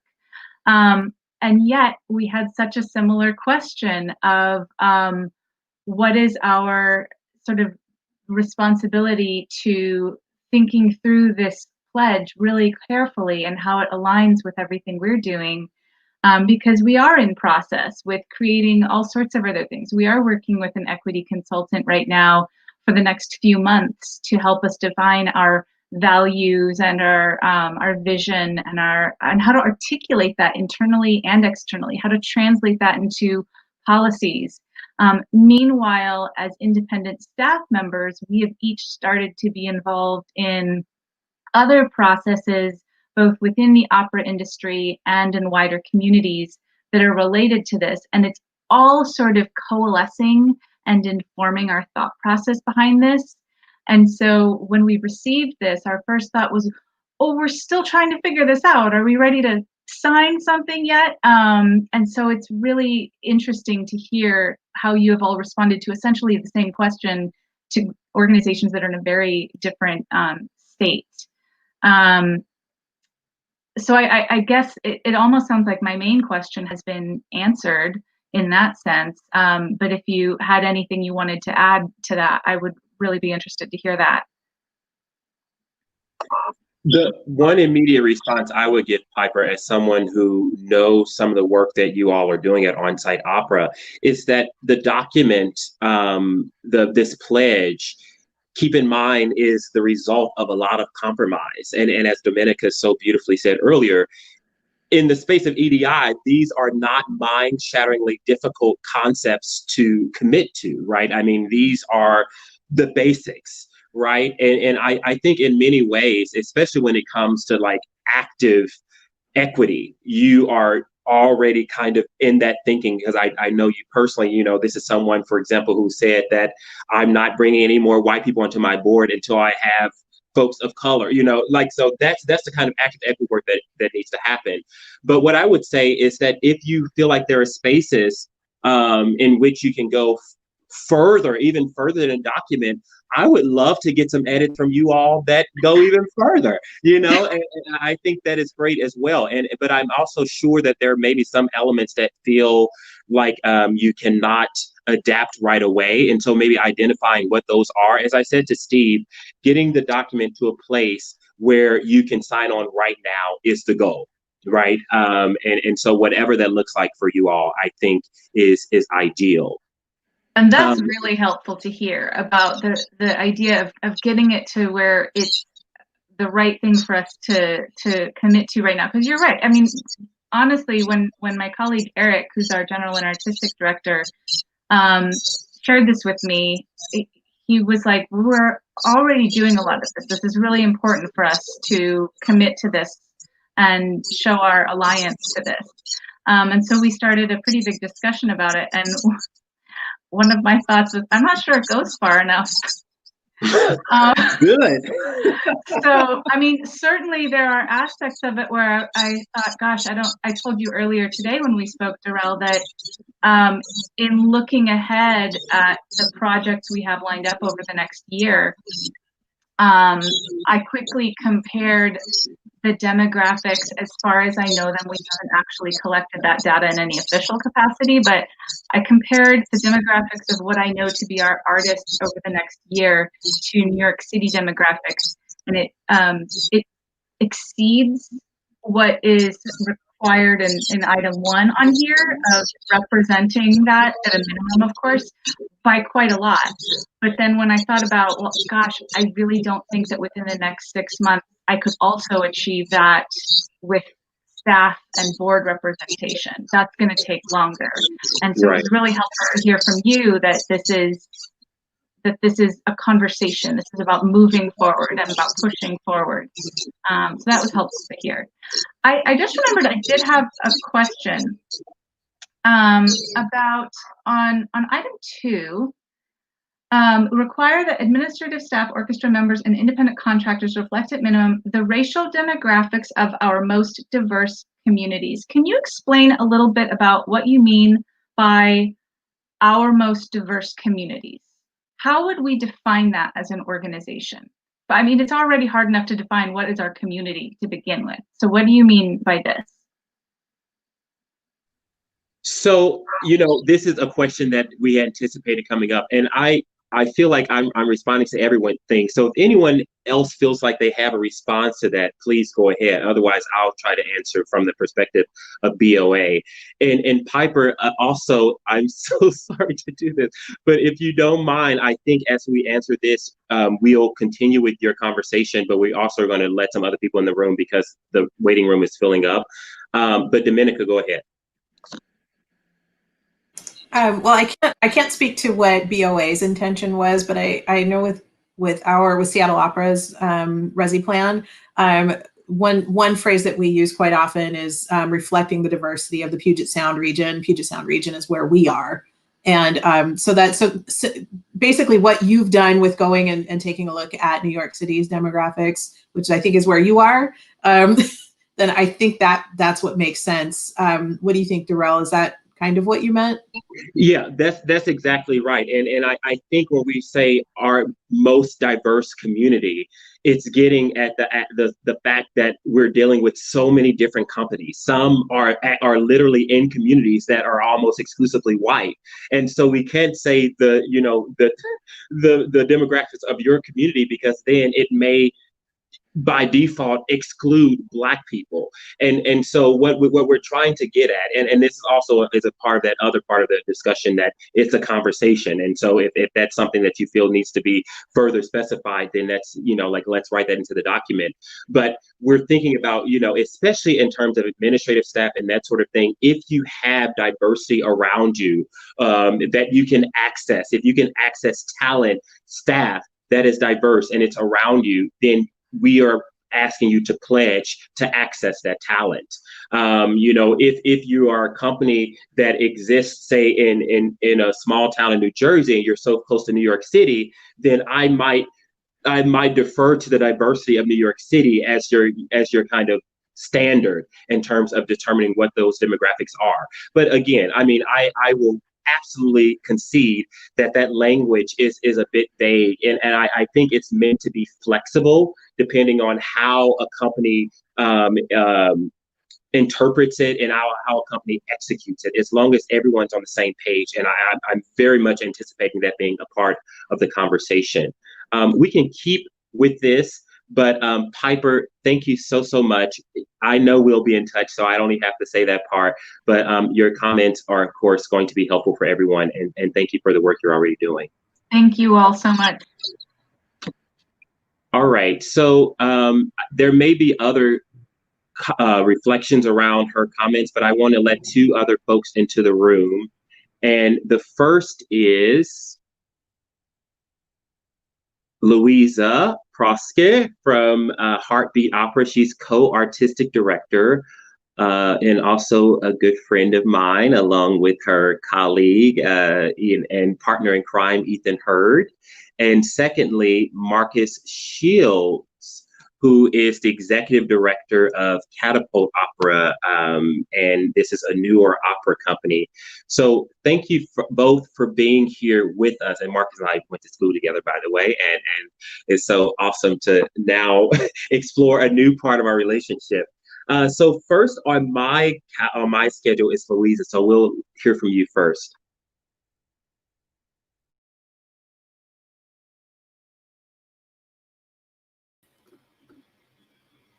Hi, can you hear me? Okay, great. Thank you. Hi, everyone. Thank you so much, Derrell, for inviting me. I'm incredibly honored to be invited to this conversation. Thank you to the Black Opera Alliance and to everyone on this panel. I think the work that you've done and this pledge that you've invited us all into is really a gift to the industry, and it is sparking such necessary conversation that is in turn, I feel like, becoming a great creative conversation. And at Heartbeat, we're already feeling sort of just the wealth of everything that it's sparking and how it's feeding into our next project. And something that we found sort of within the terror of this moment in history and the pandemic affecting our arts and all of that, that one benefit we have now is just the more time, and that, sometimes doing projects under these new guidelines and thoughts and things we want to consider takes more time, and we actually have the time, which is not always the case in these incredibly packed and busy seasons. So we're sort of weirdly grateful for that. A lot of my questions have been answered, but I come with two ones that I think maybe haven't been quite addressed. The first one actually concerns this idea of collaborating on this pledge, and also different companies sort of tailoring these pledges. We, like Piper, are a tiny company with actually only one full-time employee and 7 part-time employees. So very, very different scale from most of the bigger companies. And so we're excited to sort of really look at each point and the spirit of it and how we can make sense of it within our structure and smaller budget. So, I'm wondering sort of about how you see the relationship between companies and the Black Opera Alliance during this process of figuring out this tailoring and sort of the pledge that we want to sign. Do you want to hear from us a lot? Do you want us to sort of go away and really, mull on it and then come back with something? Sort of how do you envision feedback? I mean, we certainly would love to hear from you if we have an idea of maybe how to, formulate a certain part of a pledge. But is that something you want, or are you like, no, you do the work and then show us your pledge and that's it? I'm curious about that process. So I can just say, from the perspective of BOA, we are fine with any level, a ton and very little, as long as we arrive at a version of the pledge that works and that can be executed, and we both parties trust that it's being executed, and anywhere in between. But I would be interested to hear from Diane or Nicole or even Chip in terms of what you feel, just from your knowledge of this equity system building, might be the most comfortable and the most efficient in that part of the process. I think what's being weighed is being compliant versus being real. And what does a happy medium look like? Because I don't think anybody wants to trade off authentic commitment for performative acts.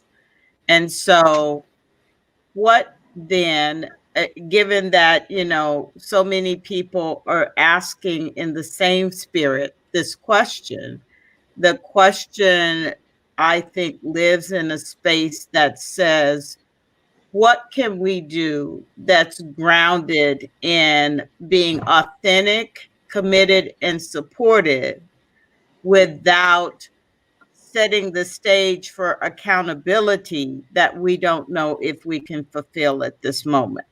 And with that, there are a lot of happy mediums. It is the precursor to the detail. And I think that precursor is at the heart of a lot of serious work that we do. So what is that precursor prompted by this letter, which asks very reasonable things? And the first thing is, do we see it as reasonable as the people who advanced the open letter? Number two, in what ways does it align with what we would have chosen to do, even if nobody asked us to? And number three, what can we do now? And I think that that's what that, as you said, that's what folks can sign on to now may look like. That's Right. what it You know, thank you. I really. Oh, go ahead, Nicole. Thank you. Thank you.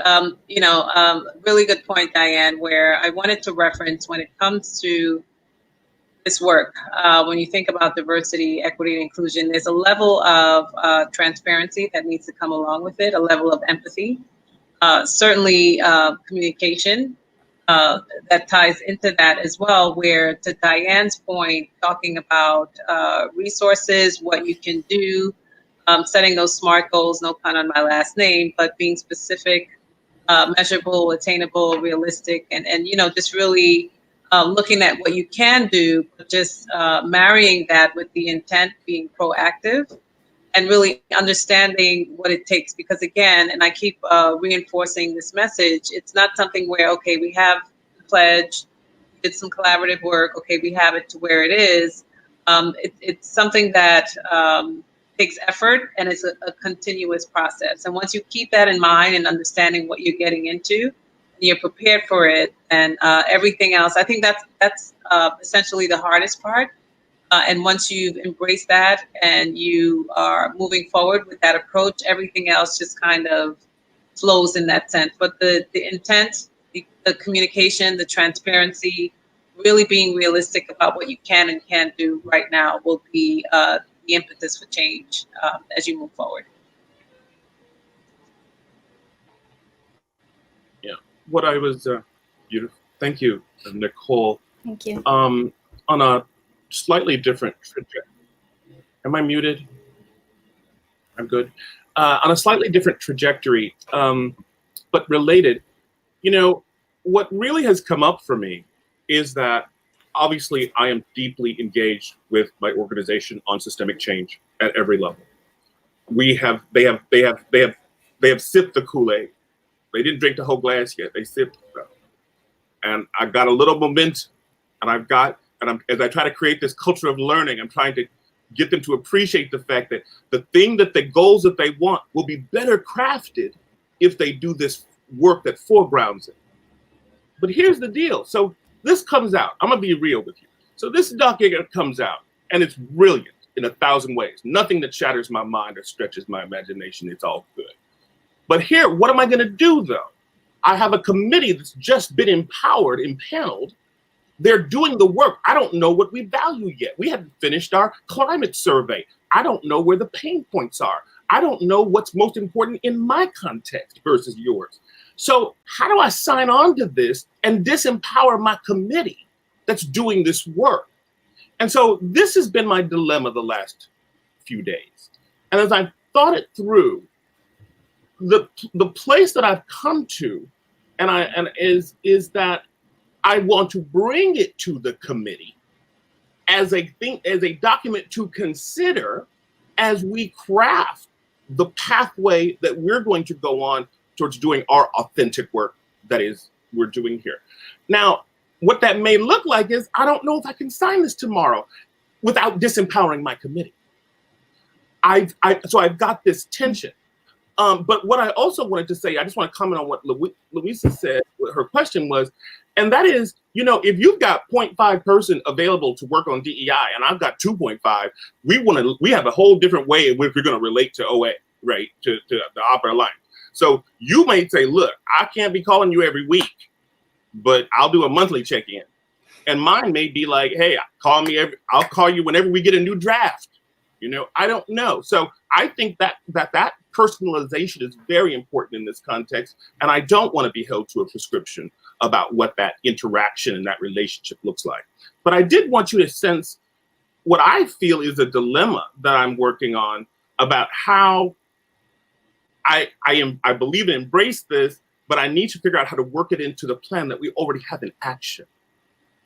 Right? Okay. Absolutely. I have a quick response to that. I want to hear, Louise, if you don't mind, Marcus's question, and then if you can hang around your second question. But before that, I want to invite in our last industry leader of the evening, and then we'll get to some of the people who are commenting and asking questions in the chat. We have not forgotten about you. You're going to get, you know, the spotlight as speaking through our friends. But this is Jean Kellogg, who's the executive director of Maryland Opera Programs. We're inviting into the room. So welcome, Jean. Just to give you, I think you've heard all of that, but we're going to hear from Marcus now. We have a question from Louisa, and then we'll hear from you, if that's okay. Thank you so much for being with us. Hi, everyone. Marcus? I want to say thank you and echo the gratitude of all the people that have been invited into this conversation with you. I'm absolutely humbled by the intellect and true brilliance of this. And my question is actually to do with outreach. And I know it's an enormous topic to talk on, and is especially, you know, it's a challenging issue within opera. And I've, for the first time in a long time, because of the pandemic, had an opportunity to spend significant amount of time in Columbia, South Carolina, where I, you know, since I was 16 years old, I left to go to New York, to go to Chicago, to go to bigger cities with more culture, as I understood that word to mean. And now being in South Carolina, it feels incredibly important that that the education that I've had and the ways in which I'm continuing to grow and learn and actually experience opera, it almost seems more important to bring this back to Columbia, South Carolina, and tend to this community and try and bring the concerns and issues of this movement into the community in South Carolina, or to any town that isn't necessarily one that has a major opera house or a major performing arts community. And I would just love to hear your thoughts on the importance of outreach and bringing the values of the Black Opera Alliance and equity, diversity, inclusion into the outreach that opera does throughout America, not just in the major cities. That's an awesome question. One thing I will say about Marcus and Catapult, his new company with Neal Gorin, is that they are the first signatory to the pledge. So thank you for that. I think that's worth mentioning. I think that's an awesome question for Quo and Dominica. Quo, do you have any thoughts around that? Certainly. Thank you for your question. Thank you for joining us tonight. I would say in bringing this to communities, ensure that it is something that you are committed to as an organization, which I know you are since you're one of the signatories, but ensure that it's language that you understand. And then as you go to other communities, go with the understanding that it's probably already taking place in those communities in different ways. This is systemic, right? So it's happening in different organizations of different sizes because it is everywhere. It is not just in the opera realm. Again, we have had many letters. There was a frenzy about all the statements from many different organizations of many different types. So in going to the community, yes, definitely bring these things up, be a champion for that, but in a way that allows for humility and in a way that decenters your voice as central. Right? So it's not so much as, hey, we should be talking about this, as much as why aren't we talking about this, and what that looks like to amplify other voices. Opera has a habit, because we have so many things that we're balancing. It's all of the art forms together, right? It's opus, it's the plural of opus. We have a habit of balancing so many things that we're not always the best collaborator, believe it or not. And so as you bring that to the organizations and as you bring that to the community, yes, definitely do so in a manner that creates community or that contributes to a community that is already there. So I say, yes, being in education, I know what it's like to be out there in the community and what it means to represent the organization and to be a catalyst in a lot of ways. And I think because of the passion that you have for it and the dedication you have for it, that catalyst can mean something in addition to the catalysts that are probably already there in the community. So find your people and expand your village. Thanks, Quo. So I think speaking from, I really can only speak from the point of view of a Budget One company. And I think, and I'm not in our programs and partnerships department. But I will say this, just from what I've seen from our company, is that a lot of times the community, the smaller rural communities that our company goes out to with our various, school programs and such. When we're going out there, a lot of times we're the only opera that they're going to see.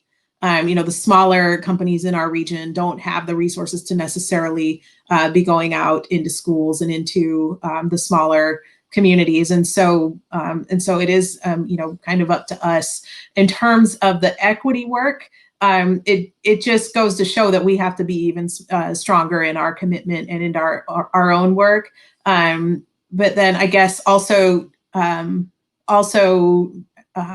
along the lines of what Quo was saying, it's really important to honestly be partnering. There are organizations out there that do social justice work, that do equity work way better than we do.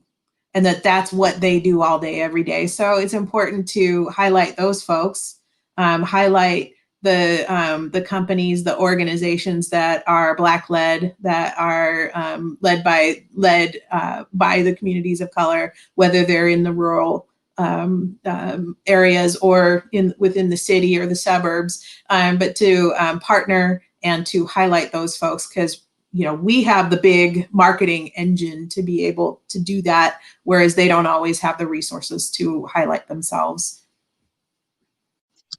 Great. Thank you, Dominica. And I'm going to invite us, as we get to our last two questions from the industry leaders, to move a bit more swiftly, because it's really important to me that we get to as many of the comments in the chat boxes as possible.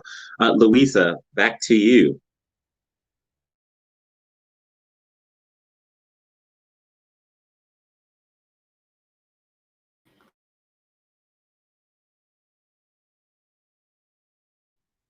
Sorry, I'm trying to unmute you, so let me. Okay. Can you hear me now? Yes.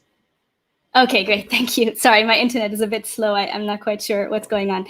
I'm going to try to make this very brief. And Derrell, let me know if you feel like this goes too far off the road. But, I noticed this sort of call for producing the work of Black composers, which I think is so important at this moment, and not just this next season, but into the future. And generally the importance of new work that can sort of wrestle with, our society today.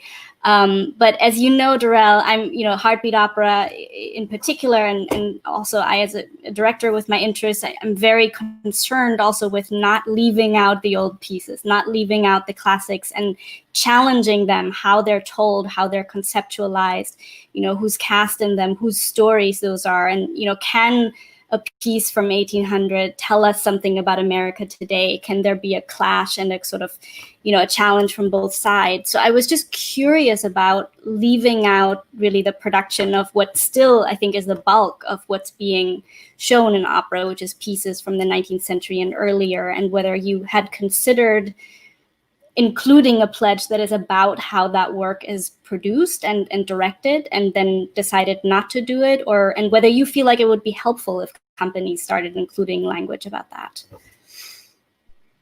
That's an awesome question. And one thing I will say, just because I know Heartbeat very well, and one of the productions I have done with you guys and that we're going to remount, is a Black Lives Matter take on Fidelio. So, I think in that regard, you are absolutely challenging it in a way that uplifts the Black marginalization that is so inherent to what happens in our opera field.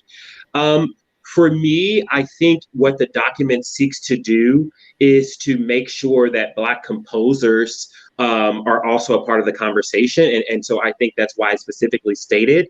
But what you're getting at in terms of decolonizing all of the repertoire that came prior to now, I think that's inherent to a lot of the language, especially in points 1 through 4, and just who you're hiring to tell those stories, how the artists look who are on stage, which stage directors exist telling those stories. All of those things are naturally going to lead to those operas that have so many problems being challenged. One thing I will concede to your point, which I imagine what you're getting at, is that maybe the document doesn't get at the level of challenging that Heartbeat does, because that's really kind of your mission, right? Like that's what you do. And so I don't think there's a lot of space in our document that covers, let's say, like white directors challenging in the way and to the extent that you all do. But I think that's absolutely a beautiful space. And I might even offer that you include that in whatever version of the document that Heartbeat signs on to. I think that would be really important. I'm wondering if Chip might have a comment on that, or should we move to Jean?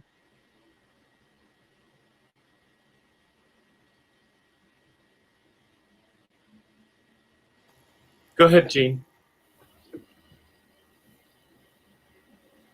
For having me here. I'm delighted to be here, but I have to say that when I first read the document, the pledge, that I panicked, because Maryland 1 through 5 Maryland has no control over. We are, although we are independent, we are a hybrid situation with San Francisco Opera, and they do all the artistic and production ends of our program for us. So I said, I want to be involved. I want to be a part of this, but I feel I can't sign for Maryland when San Francisco Opera is actually doing this. The good news is that we have a new team coming on board that have already made their own pledge to be more diverse, and very happy about that, and both on the artistic end and faculty and production. So I'm very much looking forward to working with them on that. And Maryland is just starting its own DEI task force. So Chip, I was very interested to hear that it's taken you a year. Oh my gosh. And we would love to have your input. I'm sure we will be reaching out to you when you have a moment to work with us on that. But I think there's a lot that we can do in collaboration. But one of the things I said, a lot of questions have been answered, and especially when Nicole started out by saying one size does not fit all, thank you. It's very much appreciated in knowing that we can move forward with this in some shape or form that works for us. But I did have sort of a general question for all of us smaller companies, in that we would love to have equity consultants, but funding is an issue. We want to be able to pay for someone who is of a high level to help us through this process, and wondering if you had some ideas of how we could go about do some fundraising or go to some corporations that might be able to help with this initiative. I would love to hear from maybe Chip on her first thought, and then Diane or Nicole on that second idea. Yeah, Jean, you're in a good space right now. There's ample opportunity to get the kind of funding that you need to hire the professionals and the experts who you need to bring to bear here. And yes, I am looking forward to working with you all. And I think there's a way in which we can envelop you in our family and in our DEI work, so that we are all aligned. It's really about not chasing dollars, but really being authentic about what it is what you intend to do, what you want to address, and what makes sense for your organization at this point in time, given the resources and the structures you have. Don't read anybody else's DEI plan and think, oh, here, I can just cookie cutter it right on. People really are doing that. It's really about you're defining it for yourself. And once you do that, then you're going to look for a funder who funds that, who funds what you want to do and how you want to move forward. And I think that it really begins, and people don't often know where to begin with these things. And one of the things is foundations exist we believe for a long time foundations exist to create barriers, but but that's not right. They exist because they actually provide us with the resources we need to do the work, to bring the work to the stage and into the community. The truth is they have structures, though, that actually have been oppressive in some ways and that have held us to make us accountable and reporting and all this energy rather than doing the work, reporting on the work. And in some cases, leading before we could actually be truthful about what it is we want it to be about. And so what we're really looking at now is a paradigm shift, a beautiful enlightenment coming to foundations who understand that the privilege and power that they have carried has been disproportionately oppressive and non-inclusive of organizations of color and Black-led organizations, and for those movements and efforts that support encouraging Black artists. So you really have what you really need to do is figure out your identity, articulate what you really believe in, and then make the first phone call to a foundation who funds similar work, and they will refer you to the organization that is your best fit. Okay. Having said all of that, I don't want to make Derrell think that I avoided his other question about artists on the stage. I wanted to just make sure I invited you into the conversation because you'd been sitting there so patient. But what I wanted to say about that is, you know what? Number one is the heart of the matter. It's the heart of the matter. Black people on stage. I would tell you, there's nothing that has changed my life as an artist in the field, as a multidisciplinary artist, from the moment I saw a Black person on stage. I will never forget in my life the fact of seeing Leontine Price, and I'm just going, I didn't know we could do that. Like, I didn't know we could do that. Like, whoa, and look at what's coming up, and look at her identity, and look at the way she cared. I was just absolutely mesmerized. But I did not see that world of opera until there was a lens, a place for me to step into it, and she was my lens. And so the ways in which we're going to grow this art form, the ways in which we're going to create systemic change is at so many different levels. And I know my girlfriend Quo and all of y'all could agree, you know, if we don't understand the role of arts and education, the role of empowering the creative inquiry mind, if we don't understand that that's a foundation where your music appreciation, where your sense of understanding the role and the power of communicative power of arts, and if you don't get that at the young age, then you will never matriculate into becoming the artist and the profound consumer and believer and lover of arts that you deserve to be in order to fully engage in our creative society. So the thing about it is, it starts with education, but it's a multi-pronged approach. And I think this is a juicy one. But I don't want people to get stuck with thinking, okay, we had how many Black artists on stage? Somebody said this earlier. And I won't let San Francisco Opera say, oh, we had 12 Black artists on our stage. I said, did you ask them if they identify as Black? Did you ask those artists if they identify as Black? I said, you're looking at skin color and you're making some. So what we had to do was step back and understand if we don't really have data, then you can't start quoting things. Because your assumption of who identifies as Black, because my sister Nicole, she has a very specific way in which she embraces her identity. Your job is to figure that out, is to learn that. Not to say, she looked Black to me, so we got 4 Black people in the room. You can't do that. So I want to just say, when it comes to artists on stage, it is a process of changing the hearts and minds of the decision makers. The education of the person who is the hiring director, of the musical director, of the artistic director. My job is, even though I want to put art on stage, when I teach that child in 3rd grade how to love themselves and the sound of their voice, I am creating the next artist. I may not see the end, but I know what I'm investing in. And so as I invest in changing the hearts and minds of the staff of San Francisco Opera, I know that it will result in the change on the stage, but I'm not going to grab for it, nor will I let them check off boxes with numbers and the number of Black people they think who showed up. So that's what I had to say about that. Great. Thank you, Chip. And you kind of answered both questions. Nicole, you look like you have a quick response there, so please go ahead, and then I want to move to the comment section. Absolutely, and thanks, Chip, for setting that up really nicely. You know, I have to come up of Chip's statement there, but I will say that there are a number of consultants that are out there that are willing to do the work. And I understand with the economic downturn, resources, and not having the budget factoring this into where we are right now, but there are a number of people like myself who do this work as a labor of love, and certainly can, be able to work with you as an SME, because for me personally, and I'll just speak for myself, I'm more about the impact. Even though I have clients and, they charge me to do the work, there are certainly other initiatives, and being in the spirit of the space, if you are willing to talk to me, we can certainly work something out. So, thank you. It was actually a general question. I think we are fine as it is, but I thought that since there's a lot of other small companies that are involved in this, that it's a very good idea. Thank you, Nicole, for reaching out. That's really, really generous of you. Awesome. So thank you. And at this time, I want to thank Jean, Louisa, and Marcus.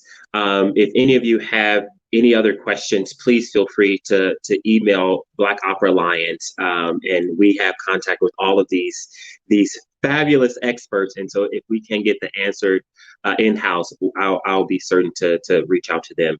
So thank you for being with us. And I look forward to further contact.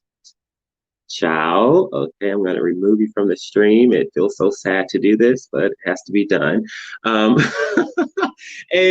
kind of to Jean's last comment about smaller companies and what their needs are, I just want to reiterate that, you know, that's another modification that one can make to the document in order to make it work. You know, those latter statements around hire a racial equity consultant, you know, maybe that's like, we can't afford it, but we will work with Opera America to do this, or we will work with Black Opera Alliance to get resources, whatever it may be. The point is, take on the responsibility and take on the accountability to hold yourself to the heart of this document and the heart of these action items.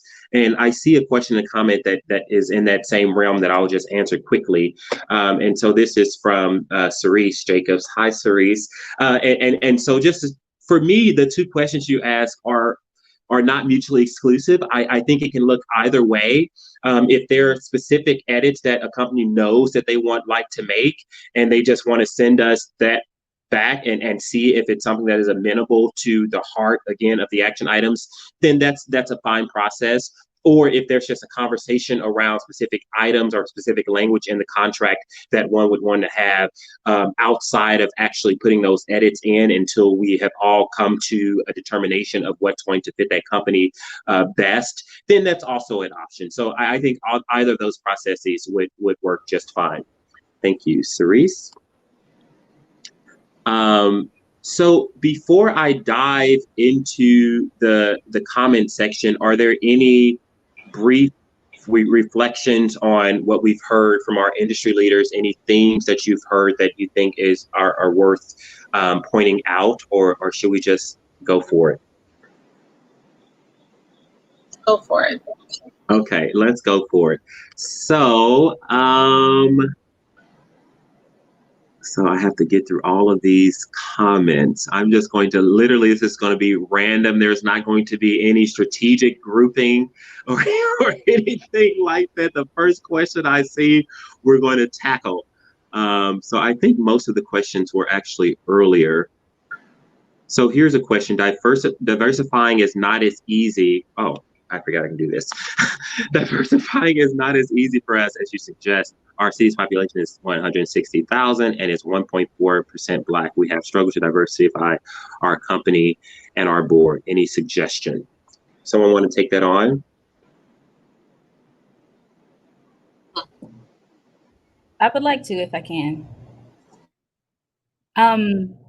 What the pandemic has gifted us is the ability to reach out beyond our own borders. So especially when it comes to your board, because we know how big that is. When it comes to board, when it comes to remote work, when it comes to engaging with others, look for that. Look for that in partnership with others who are not in your immediate area. And then look for that in partnership with other organizations who are doing similar things.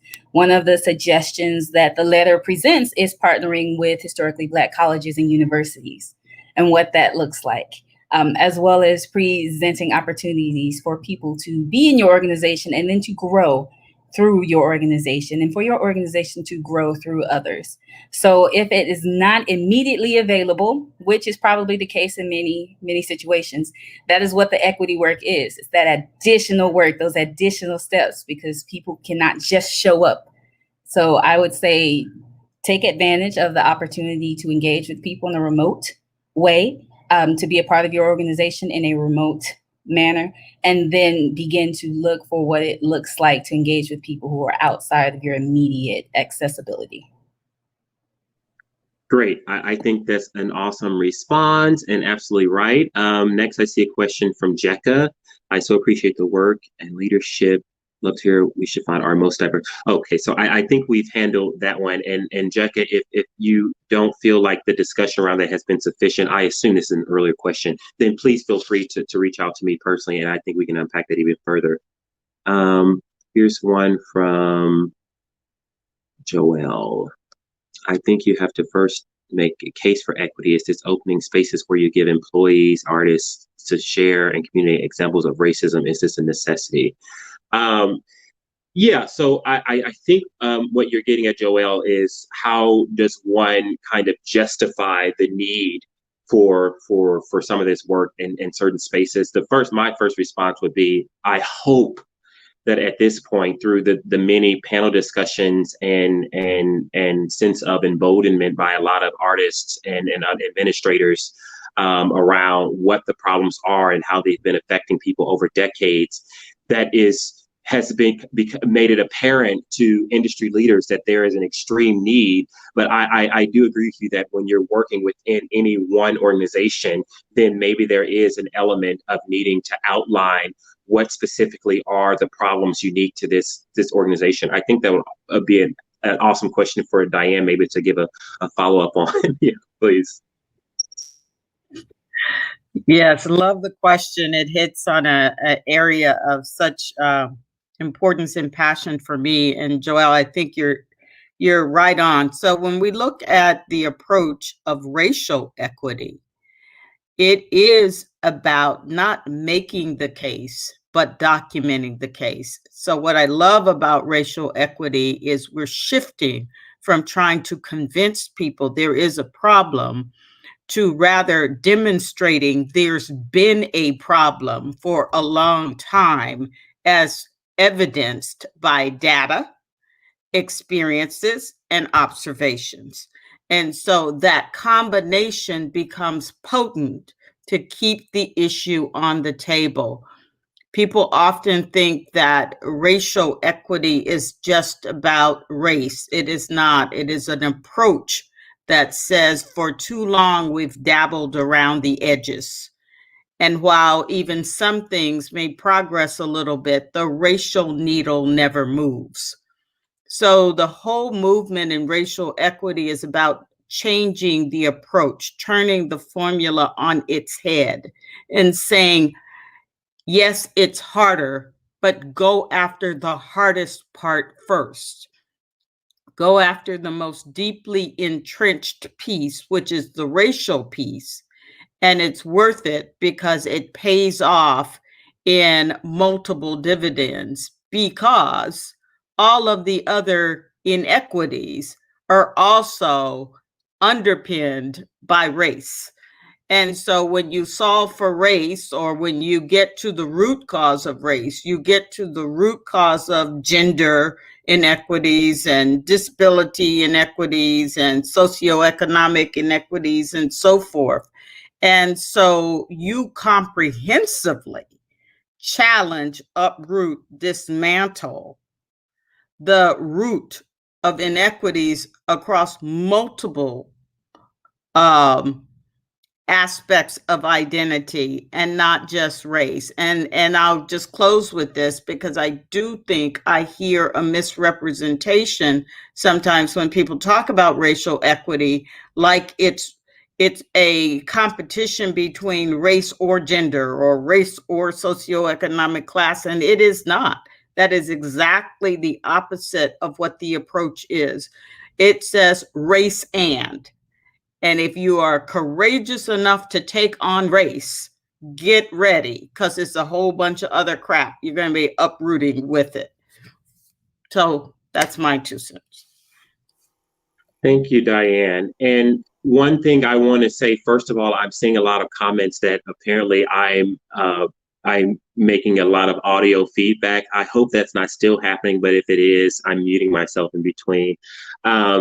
And also, if you're still here and you had questions way early, please repost those, because I think that, I'm limited in terms of how many early comments I can see. So please go ahead and repost those. One that I remember that I don't see anymore, for example, is from Carlos Leon, who asked how BIPOC artists and other individuals can support this work, even as a lot of them are on their own journeys of anti-Blackness and what some might even go so far as to call continuing to dismantle self-hate and systemic anti-Blackness and what that looks like.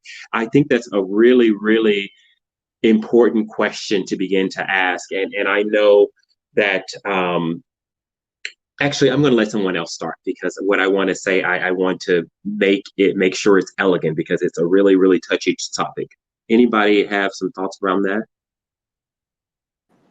So I'll just make a brief point when it comes to Black, Indigenous, and people of color.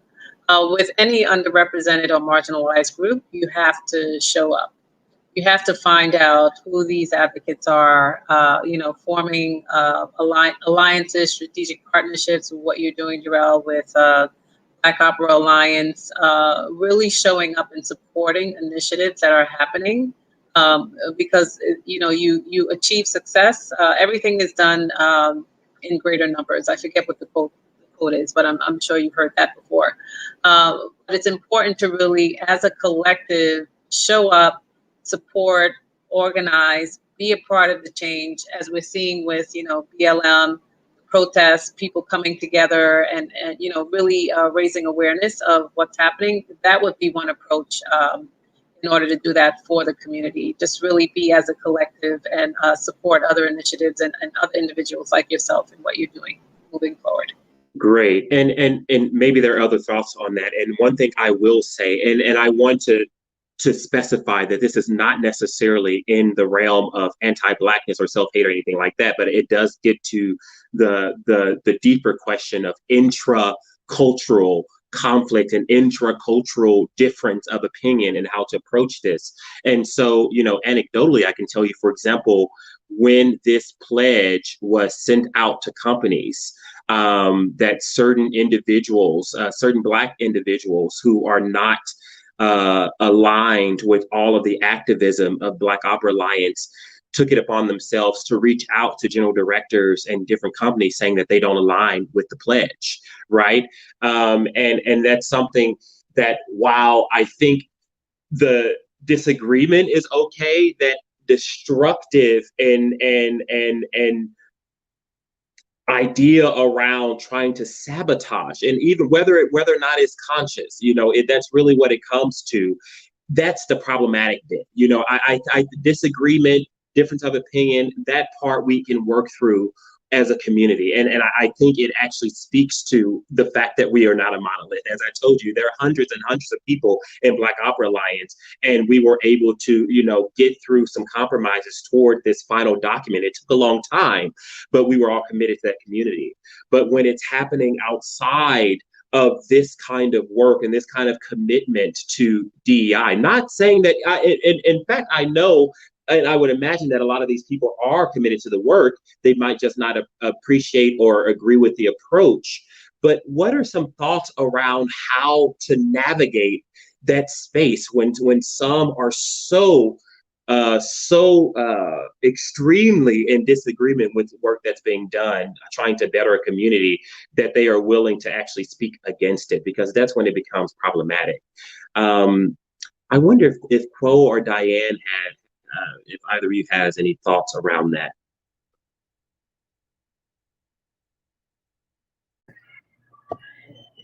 Yeah, go ahead, Quo. Go first. Yes, ma'am. Thank you. And so I think you spoke to it, right? We are not a monolith. And I think it should be okay for us to have a difference in opinion, and that it should not be expected that every single person who identifies as Black is going to say the same thing. But I think you also pointed to it in that it's community. And so to answer the question that was asked, it's a matter of, what does it look like to see your brother or your sister suffer and to stand and watch?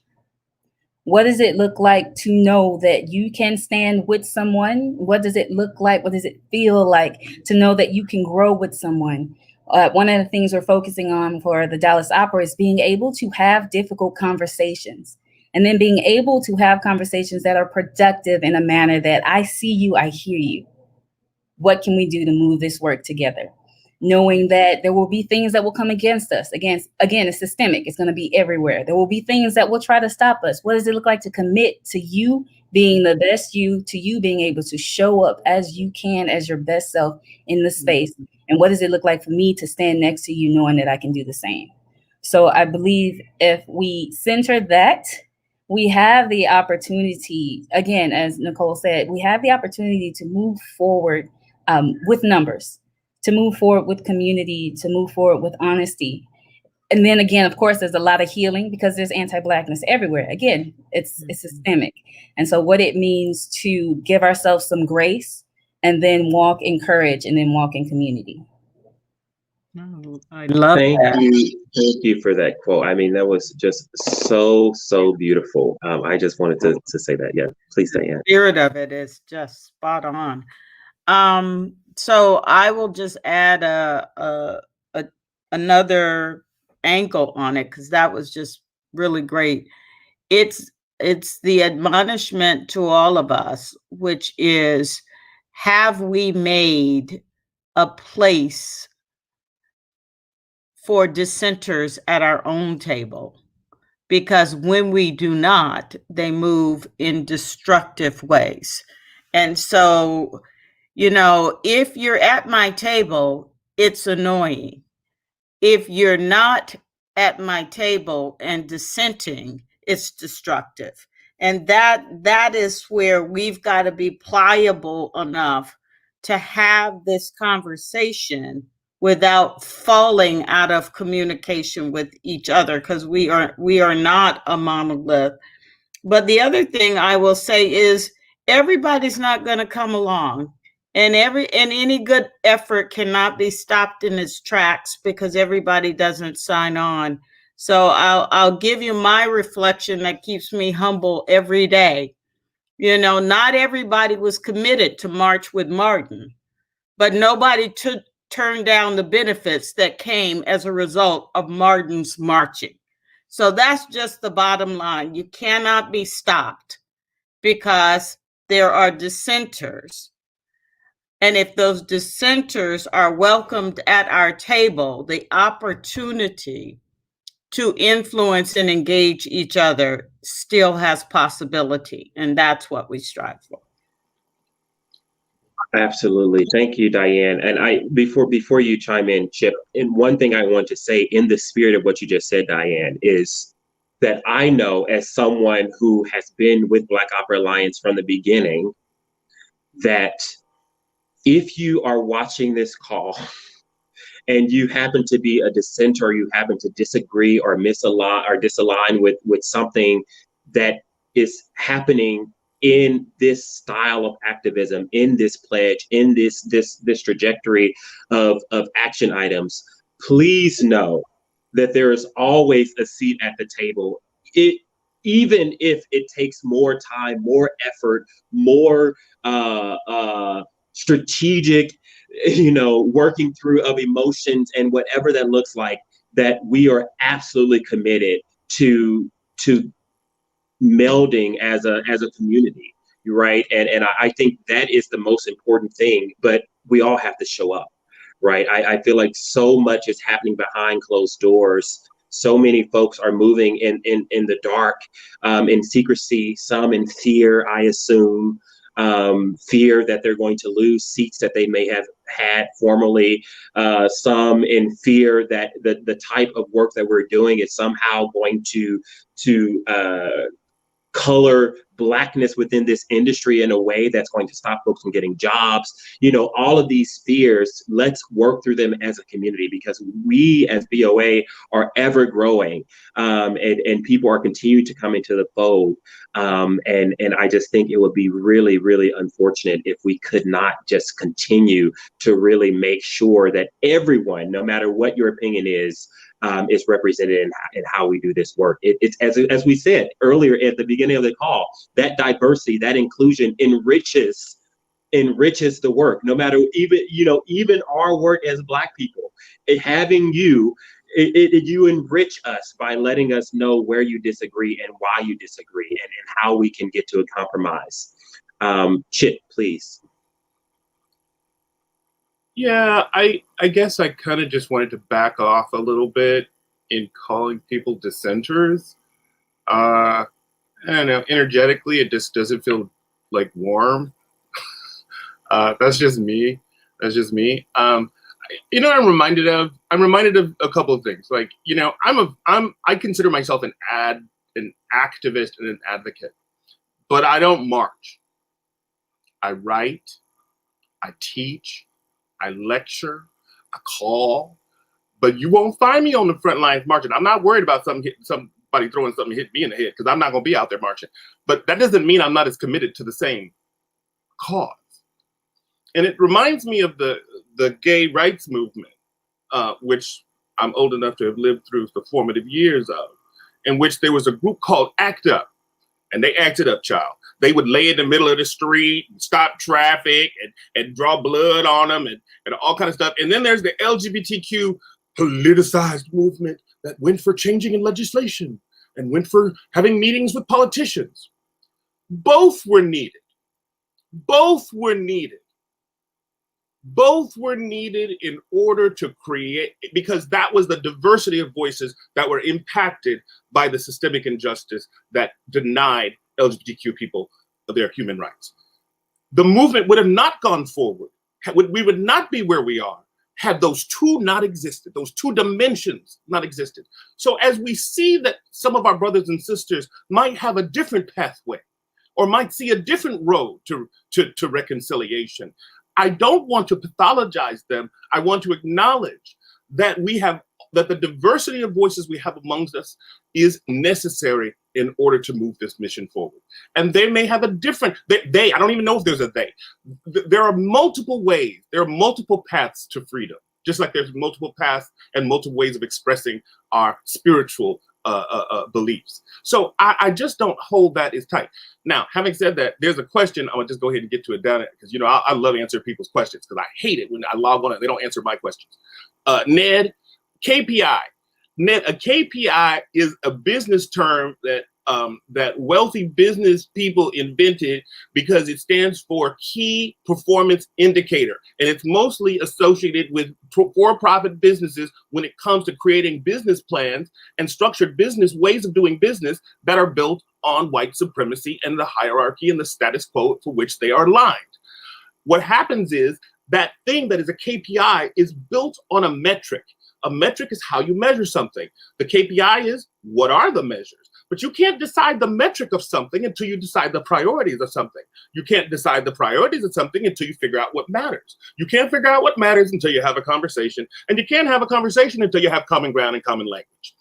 So what I was trying to say, Ned, was the people trying to skip the KPI are skipping 5 other steps. Thank you. Thank you, Chip. One thing I would love to do, though, to kind of marry your thoughts with Diane and my own, is I absolutely agree with you that there are many, many paths to freedom, right? And even the distinction you make between writing and calling or whatever it may be versus marching, when you're doing that in your space and you're writing and you're calling or doing whatever, you're not also, I don't assume, calling the mayor to stop to close the street so the marchers can't march, right? I think at that point it becomes dissension, right? And at that point it becomes problematic, and that's what needs to be unpacked. That's what needs to be challenged, I would say. And I think everyone needs to realize.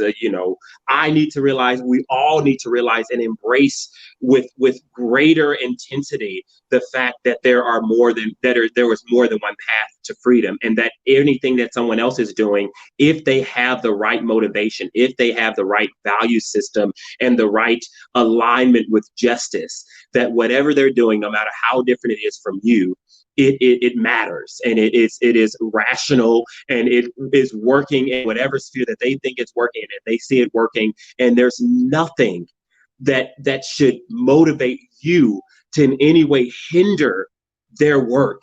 It's just because then you are not only hindering their work, you're also creating this very tragic moment in our community, a community that's already so marginalized, that's already so abused. To then have that happen interculturally is just, it's almost too much for a lot of us to bear, because it's then like, well, what the heck am I doing this work for in the first place if my own people are wanting to fight me on it? Let's take another question.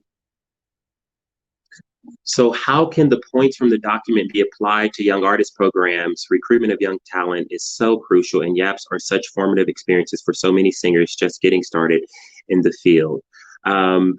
Absolutely. My immediate response to that, and then, maybe, you have some thoughts around that, or someone else, is that two thoughts. The first is all of these young artist programs, at least to my knowledge, with a rare exception, maybe a slight exception to a place like Maryland, which is kind of its own world. But even there, all these young artist programs are attached to opera houses, right? And so at the point that these opera houses align themselves with these action items, with these beliefs, then hopefully that also triggers into their young artist programs. And my second thought was that the document does specifically talk about young artist programs and how, there needs to be a livable wage. When transportation can be provided, it should be provided. There needs to be some acknowledgement of the disproportionate disadvantage of wealth and money access to people. And so anything about a young artist program that is demanding that your artists pay for things, or that is not paying them enough to live in whatever your city is, that disproportionately affects Black people. And that's something that needs to be addressed. Are there any other responses on that? Yeah, just really quick, wanted to mention one thing that our casting folks at Seattle Opera have done in the past, and this is not specific to YAPs, but but it's specific to the agents and the managers. This is something that all opera companies can do, but specifically the larger ones. Your casting departments can say to the agents and the managers, I want to see more Black people in your portfolio. I want to see more diversity in your portfolio. We need a better diversity of folks to be able to cast, and it's hard to do that when the agents and managers are sending, mostly or all white rosters. So that was kind of a point that I wanted to add to that.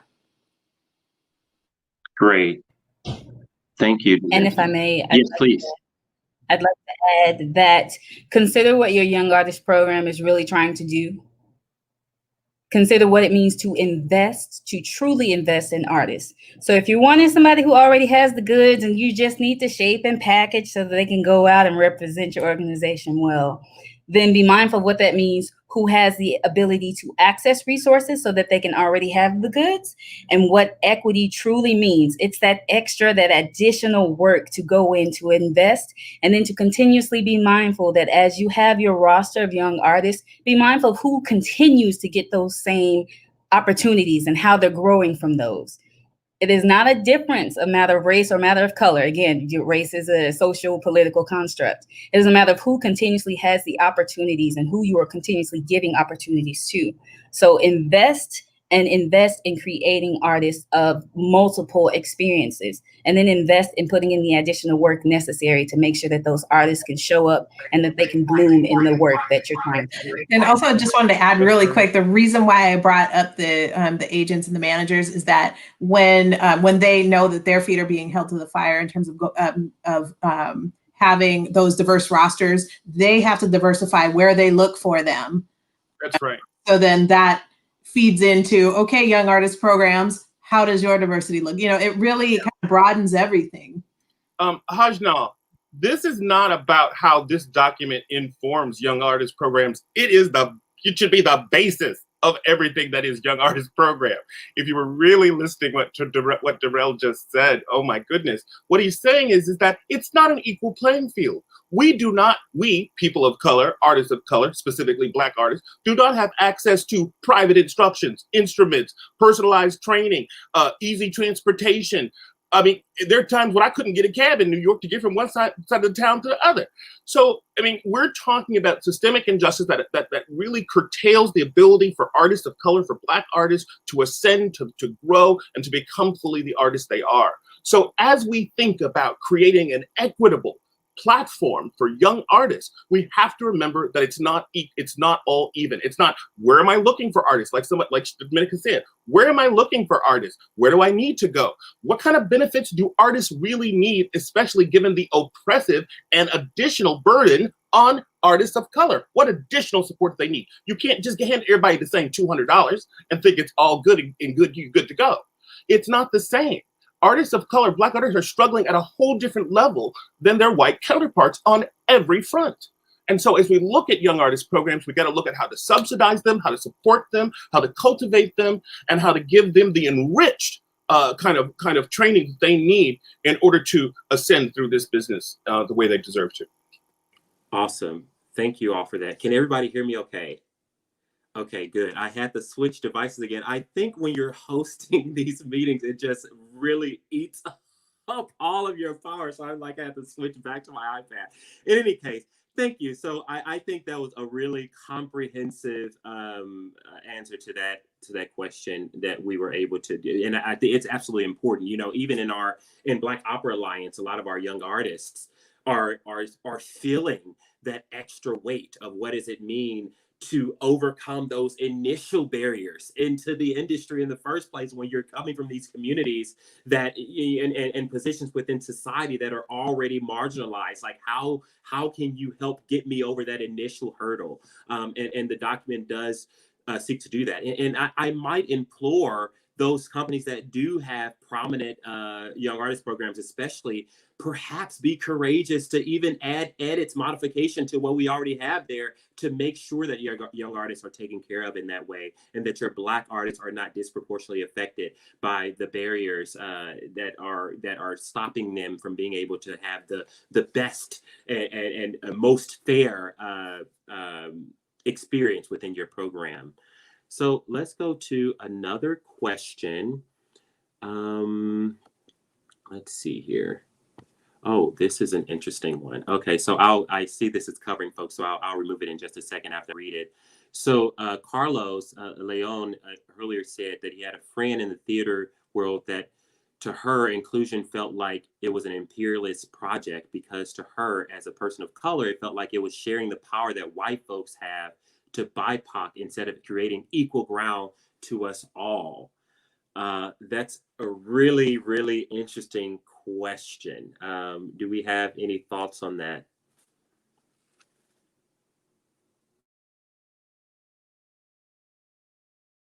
So it gets at this idea of the power sharing that we began to discuss earlier on, and power sharing. I think what this person is getting at is that when you say power sharing, that in and of itself makes it seem that it is up to white people to share a power they have, as opposed to giving agency to Black folks to create their own power. I think the clarification I would make is that, like, it's not necessarily up to white people. I think there are absolutely ways to force power sharing if one needs to. I think, as Diane so beautifully said earlier, we hope that it is something that is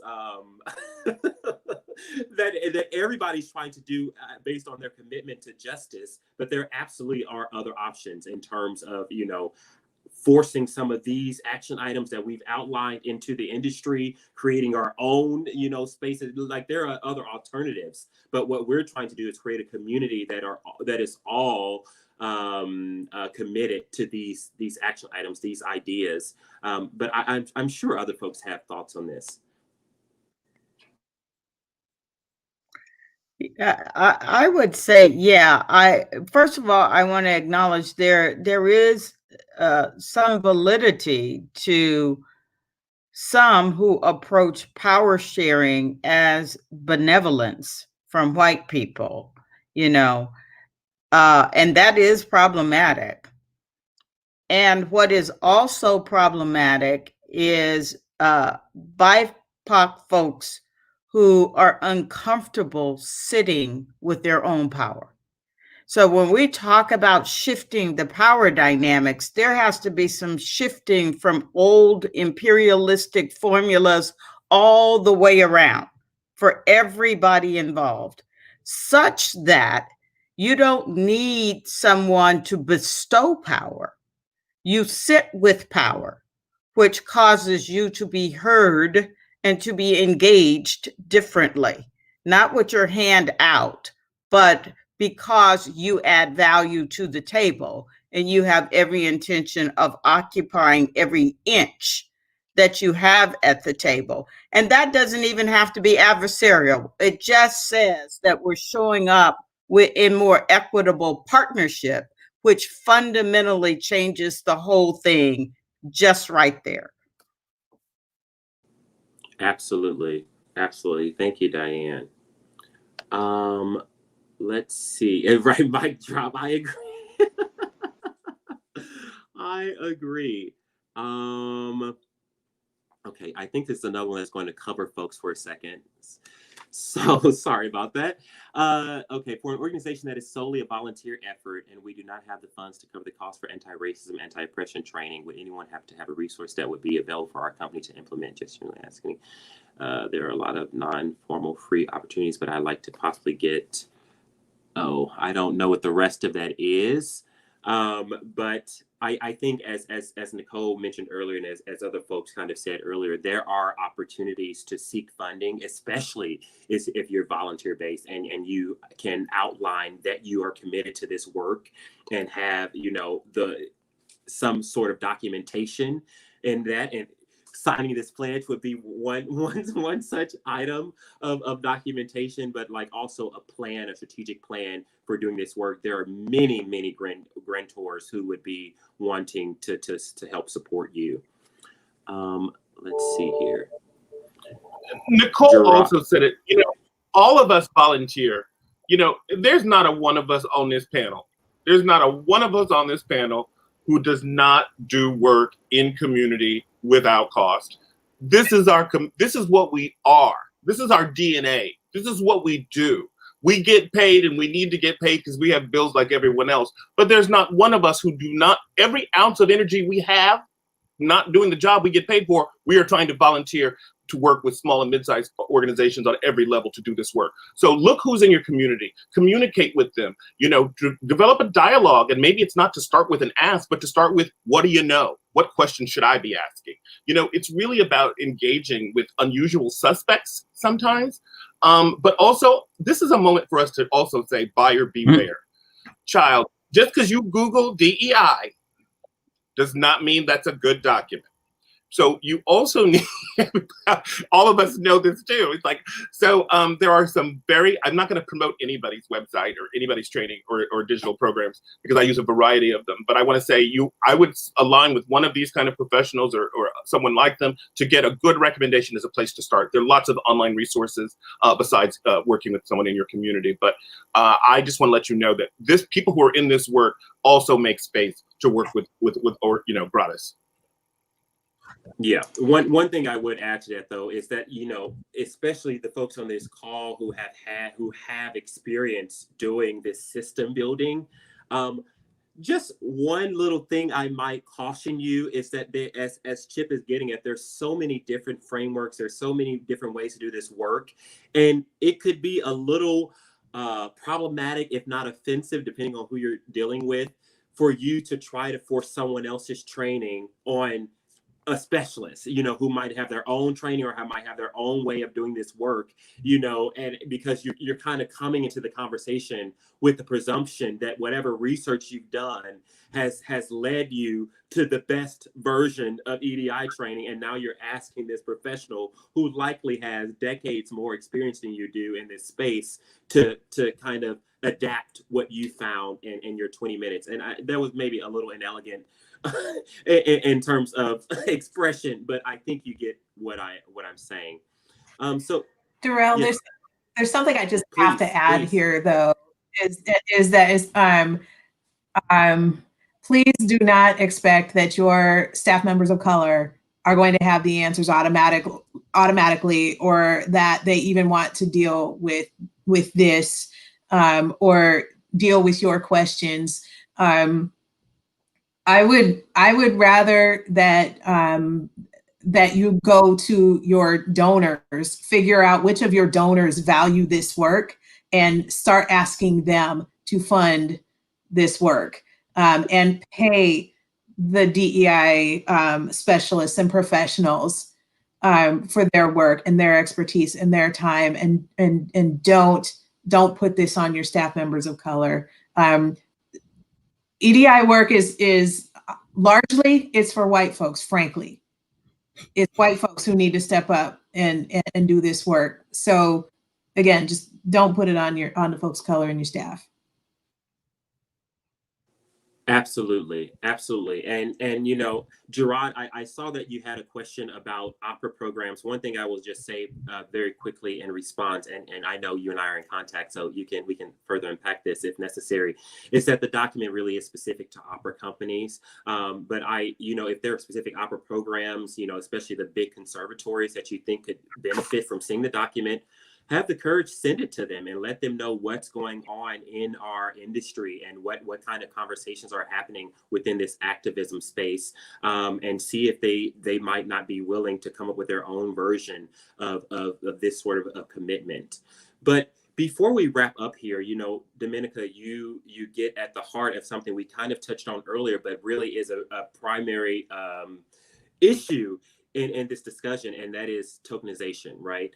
And it's something that the document handles, but that's something that was also compromised, this idea that any proximity to Black people or to other people of color is somehow giving you the expertise needed to do this work. And one reason we as BOA wanted to gather this phenomenal panel of folks who have experience in the EDI space is to show that there is a unique set of skills necessary to handle these conversations, to handle this analysis, to handle this system building in a way that is sophisticated, in a way that is quantifiable and verifiable in terms of the results that you're seeking. And so, that's what I'm thinking about. What I'm seeing a lot of are companies turning to advisor positions. And I think that can absolutely be beneficial to your company. Absolutely. Because a lot of these advisor positions are being filled by famous or well-established singers or other individuals in the industry. And they absolutely know a lot and they have access to a lot of different spaces. But you cannot also turn on those people if they don't have specific knowledge and specialization and experience in this space to be your specialist around doing this work. That's tokenization. It puts an unfair burden on them, and it does a disservice to whatever efforts your company is making in doing this work. And so I just wanted to throw that out there. I don't know if there are other thoughts around that, but I think that's something that is so important. And one other thing I would say about adversarial positions is that in a way, as we're trying to address what I find to be, frankly, an emergency in our industry right now, which is the lack of diverse leadership. When there's so many stories on Black experience on the stage, and yet there are two now leaders of major opera companies. Like, that's a problem. It's an extreme problem. And these adversarial positions being the response of companies, to me, perpetuates and solidifies the white leadership. Because what you're saying is, like, we have hired this person to advise whatever leadership structure already exists. And so just understand that these sorts of positions need to really be there to supplement the structures that you already have and the structures that you have committed to building towards equity. They cannot be the Band-Aid, right? I don't know if there are any other thoughts on that particular topic. No, apparently not. Okay, so I think we can go ahead and wrap up here. I'm just wondering from you panelists, first of all, I'm so grateful to all of you. And I would love to get just a few final words as we close out, and I'll give you a chance to think about those final words as I do one more push to, first of all, tell everybody to make sure you sign and share the petition at change.org, Equity and Opera Now. Your signature does matter. And even going on there to the petition and looking at all the comments, hundreds of comments that have been written about why people are signing, why people are committed to opera, to racial equity in opera, it will give you inspiration beyond belief. I've been like emotional reading all of these comments from people in the industry and without the industry. I also want to let you guys know that we also have a GoFundMe happening right now for our equity push. This is going into things like mentoring. Right now, as audition season is coming up, we are putting together funds to make sure we have recording equipment for our Black artists, our young artists especially, who may find that they don't have access to resources the same way, or are not able to transition into this virtual space as easily. And so please, if you have the resource, the financial resources, go ahead and help us out at this equity push. And it outlines some of the other work that we're doing in that space. And then the last thing I'll say before we get a final word from our panelists is to make sure to follow us on Instagram and Facebook at Black Opera Alliance, and on Twitter at Black Opera All. And you can take that all to mean alliance, or that Black Opera for everybody. So please, I don't want to put anybody on the spot, but I would love to hear some final thoughts from folks. So chime in when you're so inclined, and let's try to keep these 1 minute or less. So pretty brief. Yeah, I've been trying to just make this comment for a little while, and was just trying to jump in at the right time, but I think this actually works. Just in the spirit of why we're here today, there's a quote that you may have heard before, but even without power, you're not powerless. And when we're doing this work, especially when people feel that they can't do anything, something as simple as having a voice can have tremendous value and create some meaningful change around the dialogue that we're having today. So even without power, you're not powerless. I just wanted to leave off with that. Thank you. Who next? I guess I'd just like to touch on something that that I heard Chip say earlier, and it just reminded me of a quote that I was talking to a colleague yesterday, and she used to work for a former mayor of Seattle, Norman Rice, one of our Black former mayors in Seattle, and she said that he used to say, "Don't let perfect be the enemy of the good." And so I want to put that challenge out to the current leadership of opera companies. Don't be so trying to be so perfect that it stalls you from doing anything, from getting to the good. Multitask, be intentional. Don't let your region's lack of diversity stop you from getting diverse board members, especially Black board members. So that's what I'd leave you with. Great. Who next?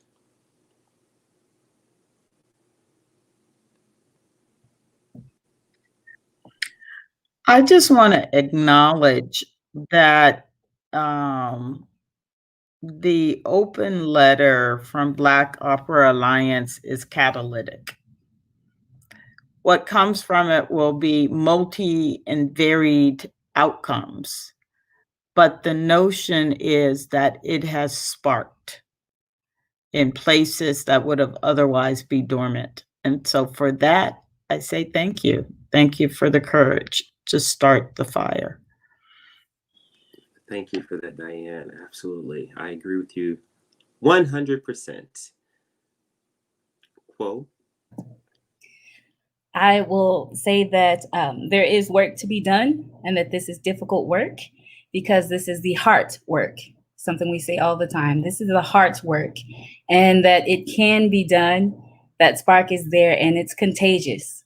So do the work, get rid of the excuses, and know that we can do this together. Thank you, Quo. Chip?